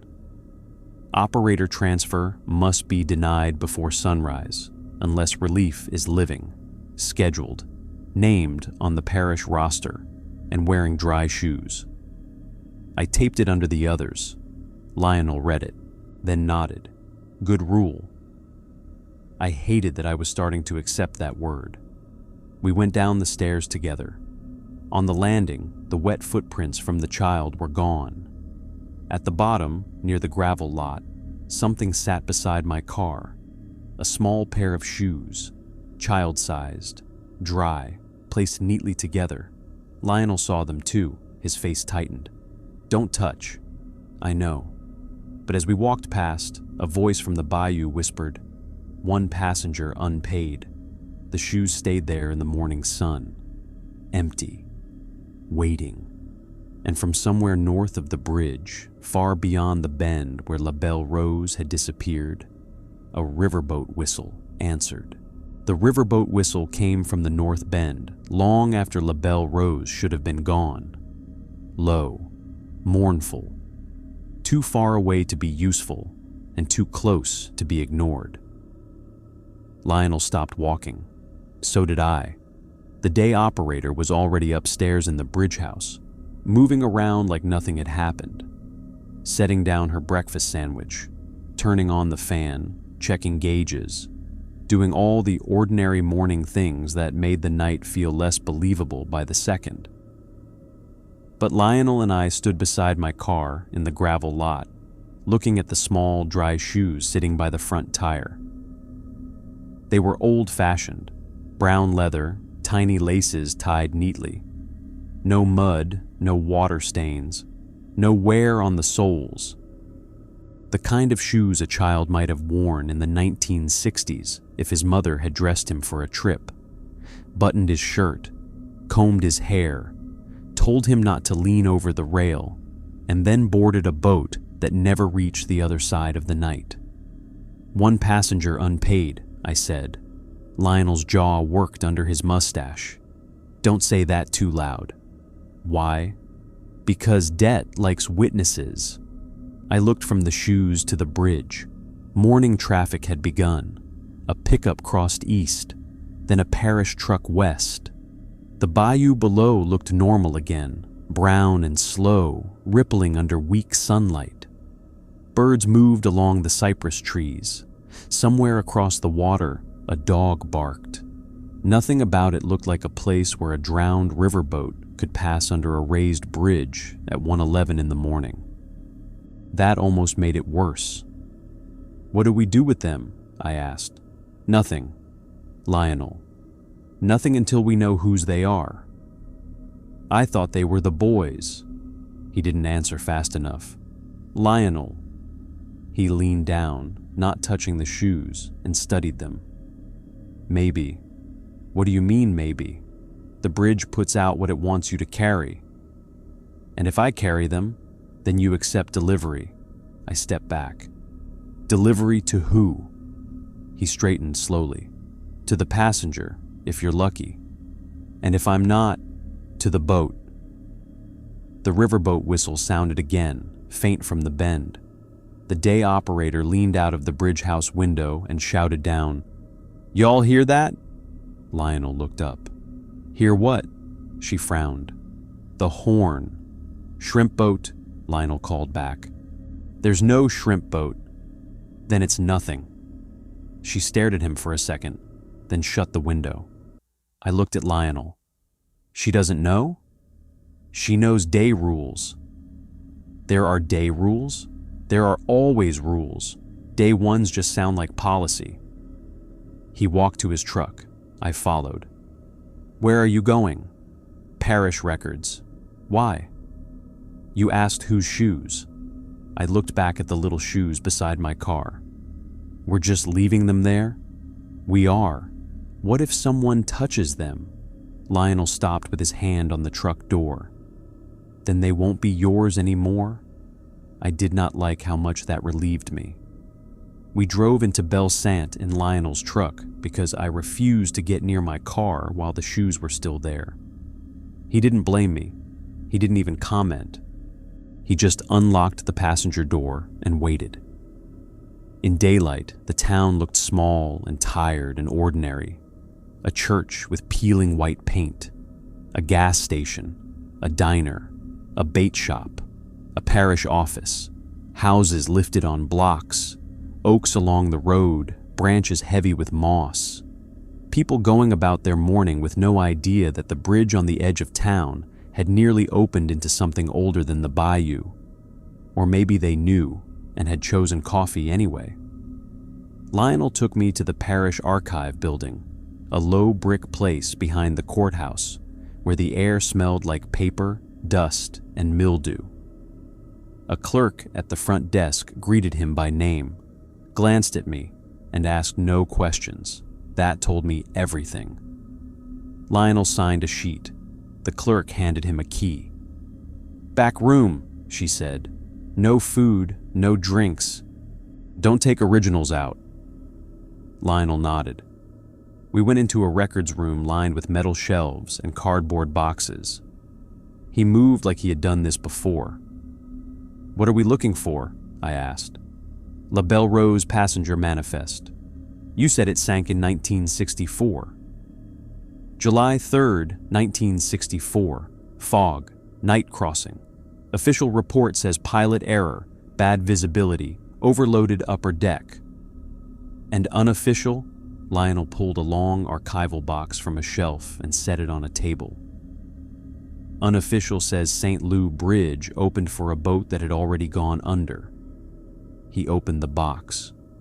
Inside were folders, newspaper clippings, accident reports, insurance papers, handwritten statements, photographs.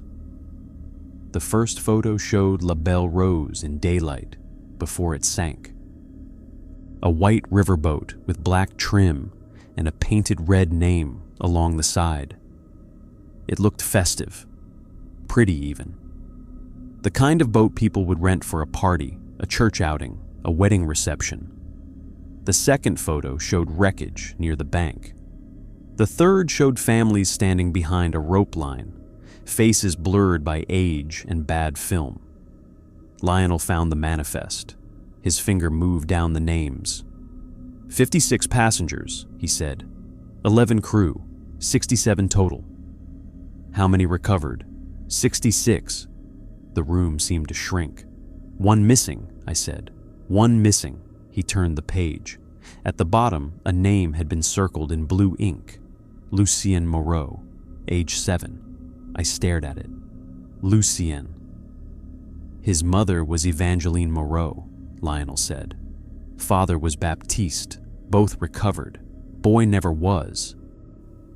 The woman in white? Maybe. The boy came to the bridge house? Maybe. You keep saying maybe. Because the bridge lies, the bayou remembers badly, and the dead don't always know what part of themselves they're sending. He opened another folder and removed a witness statement. The handwriting was neat, but shaky. Operator Pierre Landry stated he did not initially recognize the vessel due to fog. Vessel gave name as La Belle Rose after repeated request. Operator states he asked for cargo. Vessel responded, passengers. Operator states he proceeded with opening due to perceived distress signals and visible child at bow rail. Operator states bridge horn sounded without his input before lift. Operator states one child remained visible on bridge stairs after vessel passed. My throat tightened. One child remained visible on bridge stairs, I read. Lionel nodded. Pierre opened the door? Probably. What happened? He pulled out another paper, a short coroner's note. Pierre Landry, age 42, cause of death, drowning. Body recovered south of bridge. No evidence of foul play. Incident classified accidental fall from bridge structure during fog conditions. Lionel tapped the page. They said he fell, but he didn't. No. He tried to take the child back? Lionel closed the folder. I think he tried to carry him across. Rule 18 came back. Do not cross the bridge on foot between 2 a.m. and 3 a.m. Pierre had tried to walk home over water, or across a span that wasn't there, or from one side of the night to the other with a child who wasn't supposed to remain. Why wasn't Lucien recovered? I asked. Lionel's face tightened. Because he wasn't on the boat when it sank. I looked at him. What? Lionel folded the manifest. There were stories, not in the official report. People said the boy had been running on the upper deck before the fog. His mother told him to stay close. Then the bridge horn sounded. The boat passed under. When it struck trouble north of the bend, the boy wasn't with them. Then where was he? Lionel looked through the archive room window toward the distant line of cypress beyond town. On the bridge stairs. The shoes by my car felt suddenly closer, even though they were miles away. You're saying the bridge took him before the boat sank? I'm saying the bridge remembers a passenger who never paid passage. That doesn't make sense. No, but it makes rules. We left the archive with copies Lionel was absolutely not supposed to make. The clerk watched us pass and did not stop him. Outside, the afternoon had turned heavy and gray. Storm clouds gathered over the bayou. Lionel looked at the sky and cursed. What? Bad night for a debt. I'm not going back. He nodded. Smart. I mean it. I believe you. That should have been the end. It wasn't. We drove back to the bridge because my car was still there. The shoes remained beside the front tire. No one had touched them. Traffic passed normally. The day operator opened the bridge for a barge while we stood in the gravel lot and watched. The span rose. The vessel passed. The span lowered. Nothing screamed. Nothing knocked.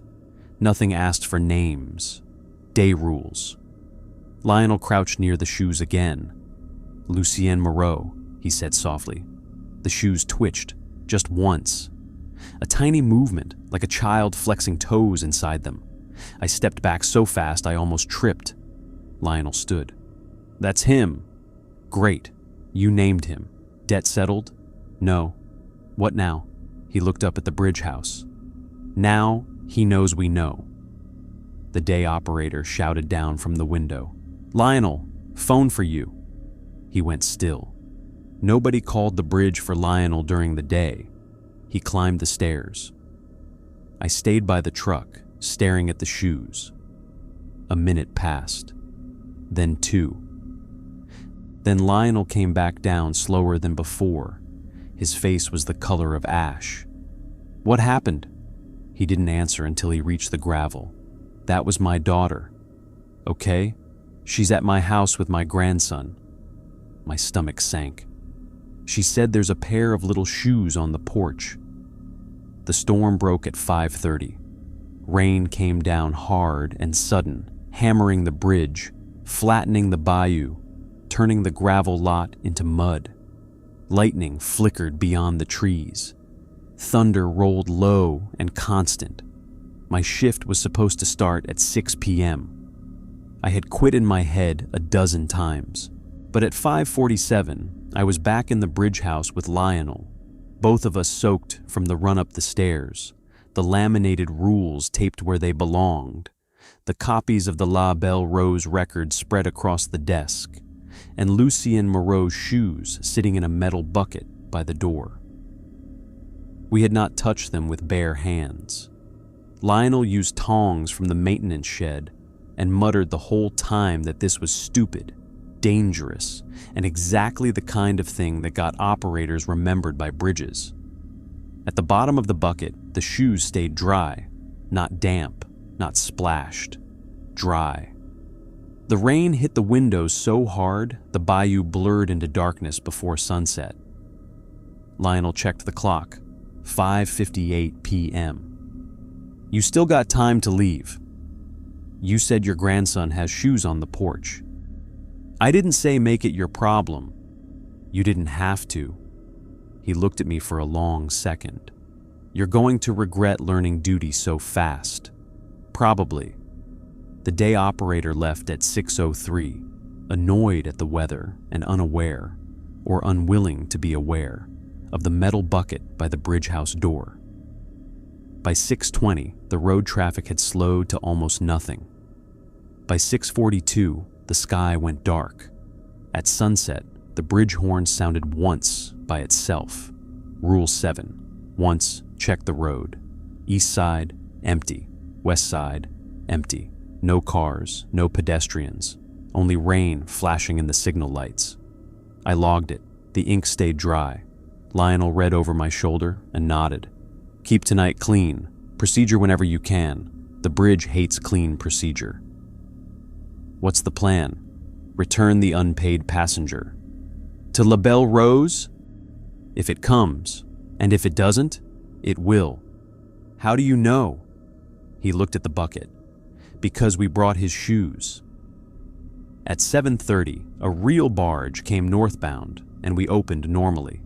At 8:10, a shrimp boat passed south. At 8:55, a skiff requested lift, but its running lights were too low, almost touching the water. Lionel had me deny passage and log navigation hazard. The skiff drifted under the closed bridge anyway, passing through the center pier like smoke. At 9:14, singing started beneath the bridge. This time, more than one voice. Women, children, men. Soft, overlapping, rising through the rain. I turned on the work lights and did not look straight down. In the north window reflection, the bayou surface showed dozens of white shapes moving under the bridge, just below the waterline. Dresses, shirts, hands, faces turned upward but blurred by ripples. Lionel stood beside me. "Don't let the song set the rhythm of your breathing." "What?" "Breathe wrong, you answer." I forced myself to breathe through my nose. Uneven. Mine. Not theirs. The singing stopped. On the west bank, the woman in white stood in the rain. She pointed to the water. I sounded the horn twice and killed the interior lights. In the dark bridge house, with rain crawling down every window, the bucket by the door scraped across the floor. 1 inch, then another. The shoes wanted the window. Lionel stepped on the bucket's rim with one boot. No. The bucket stopped. The woman lowered her arm. Interior lights came back. At 10:02, Lionel's daughter called his cell. She was crying. He put her on speaker. "Papa, the shoes are still here." Lionel closed his eyes. "Don't touch them." "I didn't, but Louis is talking to them." Lionel went pale. "Where is he?" "Inside, by the window." A small boy's voice came faintly through the phone. "He says he wants to go home." Lionel gripped the phone. "Louis, step away from the window." The child answered, "He says he can't go without shoes." The bucket in the bridge house tipped over. The shoes spilled onto the floor, still dry. I grabbed the tongs. The right shoe rolled toward the control circle. "No," I said. The shoe stopped. Lionel looked at me sharply. The phone speaker crackled. Louis said, "He heard you." The road gates lowered by themselves. Rule 8, count vehicles on both sides. East, 1 car approaching. West, none. I remembered none, not equal, do not raise. The east car stopped at the gate, driver visible. A woman, headlights bright in the rain. On Lionel's phone, his daughter whispered, "Papa, there's water coming under the front door." Lionel looked trapped in a way I never want to see on another person's face. Bridge, family, rules, debt. The east car honked. Once. Then the driver leaned out, shouting through the storm. "Open up! My kid's sick!" I looked at Lionel. He looked at the camera. "Driver visible," he said. "Living maybe, but gates dropped by themselves." The car honked again. The woman yelled, "Please!" The bridge house floor vibrated. If we raised the gates, we acknowledged whatever had lowered them. If we kept them down, maybe we trapped a real person in storm. I picked up the PA. "Driver, state your destination." The woman shouted. "Hospital." "State passenger count." "1, just me." The back window fogged from inside. A small hand wiped a circle in the glass. Lionel whispered, "No." The woman didn't know, or the woman wasn't there. The hand wrote on the back window from inside, "Louis." Lionel made a sound like something broke in his chest, his grandson's name. On the phone, his daughter screamed. The bridge had found the fastest road between fear and obedience. The control panel asked for an operator, not in words, in lights. Gates ready, span ready, opening ready. The bayou outside flowed backward. Rule 25. Do not open span until it corrects. I put the PA mic down. "Gates stay." Lionel stared at the back window of the car. The hand inside wrote again, "Louis." Then, "Papa." Lionel stepped toward the panel. I blocked him. "Ask him," I said. "What?" "Ask your daughter where Louis is." He lifted the phone with shaking hands. "Where is Louis?" His daughter sobbed. "In my arms. Papa, I'm holding him." On the car's back window, the child's hand smeared the letters away.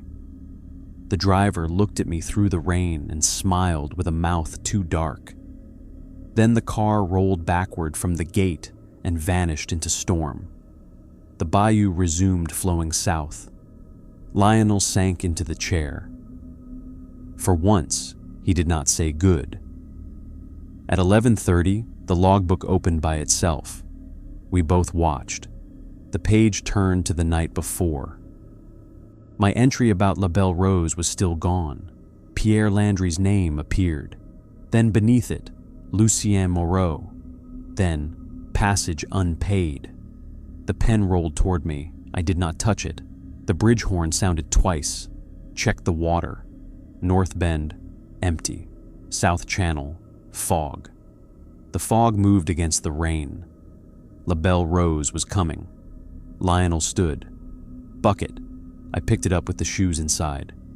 "Do we open for it?" "If it requests properly." "And if cargo is passengers?" He looked at me. "That's the trouble. Rule 13 said keep bridge closed if La Belle Rose says passengers. But how could we return a passenger if we kept it closed? The rules were not enough. They never were at the end. At midnight, the rain stopped. Instant. No taper. No last drops. Just silence. The bayou steamed. Fog rose from the water. The marine radio crackled. A woman's voice said, "St. Lou Bridge, this is La Belle Rose northbound, requesting passage." Lionel's hands flexed at his sides. I took the mic. "La Belle Rose, St. Lou Bridge, state destination and cargo." Silence. Then the woman said, "North Passage, cargo passengers." Lionel shook his head once. Rule said, keep closed. I answered, opening denied. The fog thickened. La Belle Rose's lights appeared in the South Channel, low and yellow, half underwater. The woman's voice returned. "We are missing one." I swallowed. "State missing passenger." A pause. Then, softly, "Lucien Moreau." The shoes in the bucket shifted. Lionel closed his eyes. "That's new," he whispered. "Procedure. Make it clean." "La Belle Rose," I said. "St. Lou Bridge acknowledges one missing passenger. Bridge remains closed to passenger cargo. Prepare to receive property transfer." The radio hissed. The woman said, "Passenger requires passage." "No," Lionel said under his breath. I keyed the mic again. "Passenger requires release." The bridge house lights flickered. The boat lights grew brighter. On the bayou, La Belle Rose drifted closer without wake. I did not touch the lift controls. I did not lower gates. I did not sound the horn. The bridge stayed down. The riverboat stopped south of the span. Impossible, because current should have carried it. Passengers lined the upper deck. Dozens. Wet. Silent. At the stern, Evangeline Moreau stood in a white dress. The woman from the bank. Her hair hung wet down her back. She lifted one hand and pointed, not at the water, at the bridge house. The bucket slammed against the floor. The shoes jumped out. They landed upright, pointing toward the door. The child's voice whispered from inside the room. "I can't go barefoot." Lionel gripped the desk so hard his knuckles whitened. I crouched near the shoes. Did not touch. "Lucienne Moreau," I said. "The bridge house is closed." The shoes trembled. The child whispered, "Then open." No, the bridge horn sounded once, then twice, then 3 times. Rule 7, 3 times. Leave control panel and stand by north window until 4th sound. I went to the north window. Lionel followed. Outside, north of the bridge, the bayou was empty. South, La Belle Rose waited. Wrong direction. The 4th horn did not sound. The shoes scraped across the floor toward the window. One small step, then another. I realized then that the bridge wanted Lucienne to pass north. La Belle Rose waited south. The boy had been left on the bridge stairs before the boat sank north of the bend. The boat was always going north. The child was always trying to catch a vessel that had already passed him. "Lionel," I said, "the boat can't receive him south." He understood a second later. His face tightened. "We need Pierre." The 4th horn sounded. I moved. Lionel grabbed Pierre's old lantern from the cabinet. "Window. Clock isn't stopped. Doesn't matter now." He opened the north window. Fog poured in. He handed me the lantern. "Call him." I held it out into the wet night. "Pierre Landry." The fog did not brighten. Nothing appeared. Again. "Pierre Landry." Still nothing. Behind us, the child began crying. This time inside the control circle. The bridge said, "The bridge needs an operator." The shoes stood in the yellow circle, tiny, dry, waiting. La Belle Rose sounded its whistle. The sound rolled through the bridge like sorrow given machinery. Lionel whispered, "He won't come without his name." We said his name. "No, his full." "Do you know it?" Lionel nodded, ashamed. "Pierre Landry was short." "Then say it." "If I say full names in here, the bridge already has his." Lionel took the lantern from me. His voice shook when he called, "Pierre Etienne Landry." The fog north of the bridge lit from within. A pirogue appeared. Pierre stood in it, barefoot, old operator shirt soaked to his skin, face shadowed under a wet cap. He pulled south without touching the water.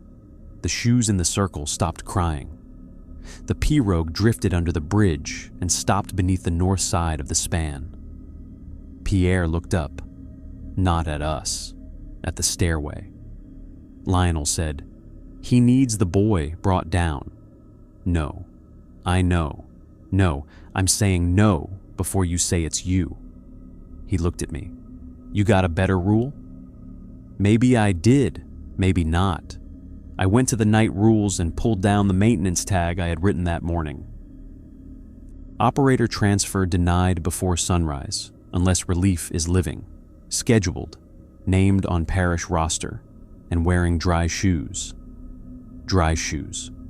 The bridge took people barefoot first. Lucien had no shoes. The shoes were here. The debt was not that he needed to wear them. The debt was that the bridge had taken him without them. Without proof, he was passenger, child, living person, not cargo. I picked up the official incident copy from the desk. Manifest. Lucien Moreau, age 7. Passenger. Not cargo, not operator. Passenger. I placed the paper beside the shoes. Then I used the tongs to lift each shoe and set them on top of the manifest. Lucien Moreau, I said. Passenger identified. The bridge house shook. I continued. Passenger property recovered. The shoes stopped moving. Passenger is not operator. The yellow control circle faded beneath them. Passenger is not cargo. LaBelle Rose's lights flickered. Passenger is released to family. The radio exploded with static. The woman's voice screamed, "Mine!" Lionel grabbed the mic. "No," he barked. "Yours was grief, not him." The north window fog brightened. Pierre's pirogue rose, not physically, visually. It appeared level with the bridge house window for one impossible second, as if the bayou had climbed the air. Pierre held out his hands. The shoes lifted from the manifest, floating, slow, careful. They passed through the open north window and into Pierre Landry's pirogue. A child appeared with them, not in the bridge house, not fully. A small outline sitting in the pirogue, legs bare, feet slipping into dry brown shoes. Lucien Moreau. He looked toward the south, where LaBelle Rose waited, then toward the west bank, where Evangeline stood at the stern railing. "Maman," he called. The woman in white reached for him, but Pierre shook his head. "Not to her. To us." Lionel whispered, "The mother is on the boat that sank." "So where does he go?" Pierre looked north, beyond the bridge, beyond the bend, toward whatever place the riverboat never reached. The pirogue began drifting north. LaBelle Rose sounded its whistle. The riverboat surged forward against the closed bridge. No wake, no engine, just hunger. Its bow struck the span. The entire bridge house jolted. Panel lights flashed red. Span lock stress. LaBelle Rose pushed against the closed bridge like it could force passage. Passengers along the railing opened their mouths. All of them spoke with the same voice. Open. No. The bridge horn sounded by itself. Once, twice, 3 times. Then a 4th. All rules at once. Lionel and I stood frozen. The panel levers pulled themselves down. Road gates lowering. Locks disengaging. Lift motor ready. The bridge was choosing the boat over us. I stepped into the control circle. Lionel shouted my name, not my last. Just Aaron. The bridge asked, "The bridge needs an operator." This time, I answered carefully. St. Lou Bridge, under active watch. The lift lever trembled. The span locks paused, half released. The bridge asked, "Operator name?" No name required for denial. The room shook. I grabbed the official logbook and wrote with one hand while holding the lift lever in neutral with the other. 12:16 a.m. LaBelle Rose denied passage. Missing passenger identified as Lucien Moreau. Passenger released northbound by Pierre Landry. Vessel attempting unauthorized opening. Span remains closed. The pen dragged hard, but the ink stayed. LaBelle Rose struck the bridge again. Steel screamed. Lionel grabbed the second control lever and forced the lock toggle back into place. "Locks!" I slammed the lock switch. Red lights flickered. One turned green, then the other. The boat pressed. The first lock went red again. Lionel shoved the manual lock release cover closed with his fist. "Again!" I hit the switch. Green, green. The bridge groaned, but held. Outside, Pierre's pirogue drifted north past the bend. Lucien sat in it, wearing his shoes.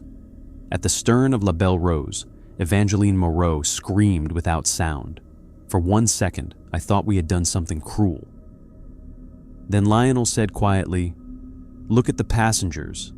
I did, not directly down, out the south window at the riverboat's upper deck. The passengers were not waving now. They were holding the rail, not to attack, to stay aboard. Their faces had changed, less hungry, more afraid. La Belle Rose did not want its passengers released. It wanted them counted forever. The bridge had not been the only thing taking people. I keyed the radio. "La Belle Rose, St. Loup Bridge. Your missing passenger is not aboard. Your cargo manifest is corrected. Passage denied." The riverboat shuddered. The name painted on its side peeled away in strips of light. La Belle Rose became something older underneath. Black wood, burned railings, broken windows, mud, water, a wreck pretending to be a vessel. Lionel whispered, "Again," I repeated, "passage denied." The boat's smokestack collapsed inward. Passengers turned away from the rail one by one. Some vanished. Some simply sat down as if exhausted. Evangeline Moreau remained standing at the stern. She looked north, then down at her empty hands. Then she vanished too. La Belle Rose sank without sinking. It lowered into the bayou inch by inch, though the water barely rippled. Lights went out beneath the surface. Railings disappeared. The smokestack slipped under. The last thing visible was the bow, pointed toward the bridge it would never pass again. Then it was gone. The bayou flowed normally. The radio went silent. The lock stayed green. The bridge remained down. Lionel let go of the lever and sank into the chair. I stayed standing in the control circle until I realized I could step out. The bridge did not stop me. At 1:11, the landline rang. We let it. It rang once, twice, 3 times, then stopped. At 2 o'clock, neither of us crossed the bridge. At 3:17, the clock did not stop. At 4:30, Miss Claudette came northbound with ice and shrimp and a captain who complained that the weather had ruined her night. We opened. She passed. She waved first. I did not wave back.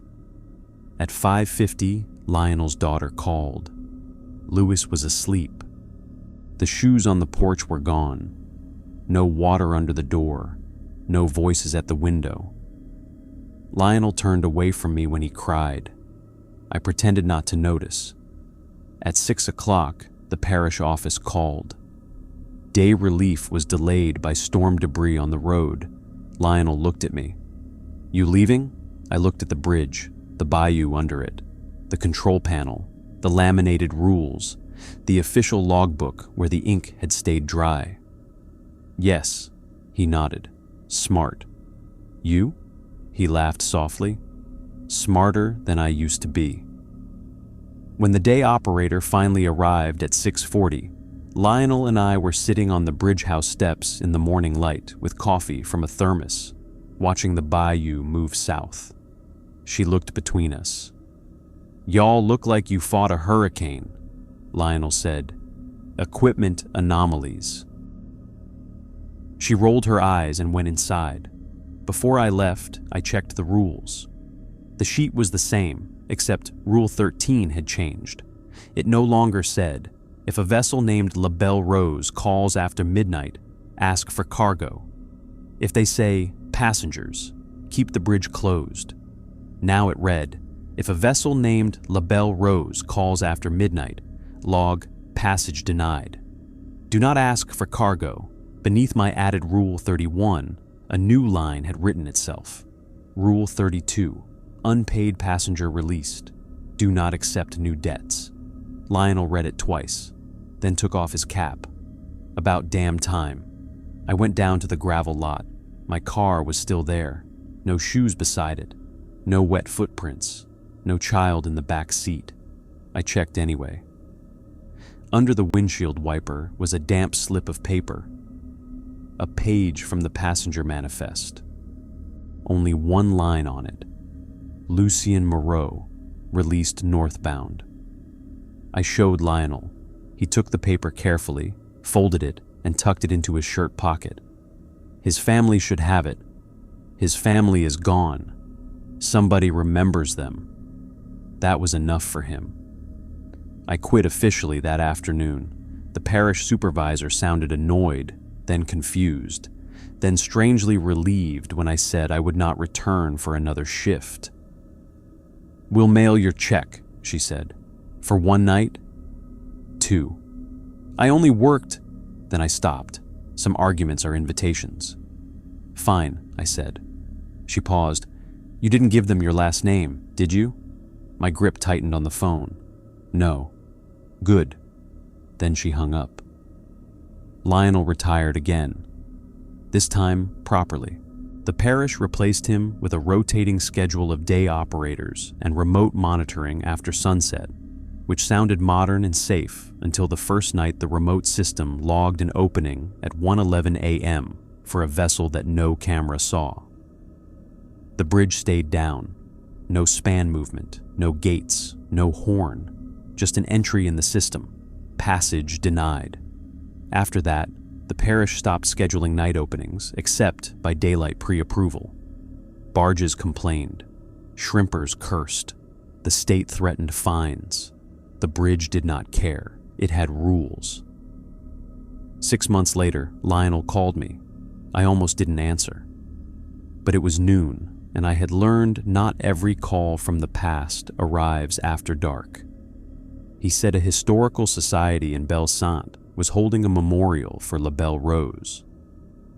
Someone had finally found old records, names, all of them.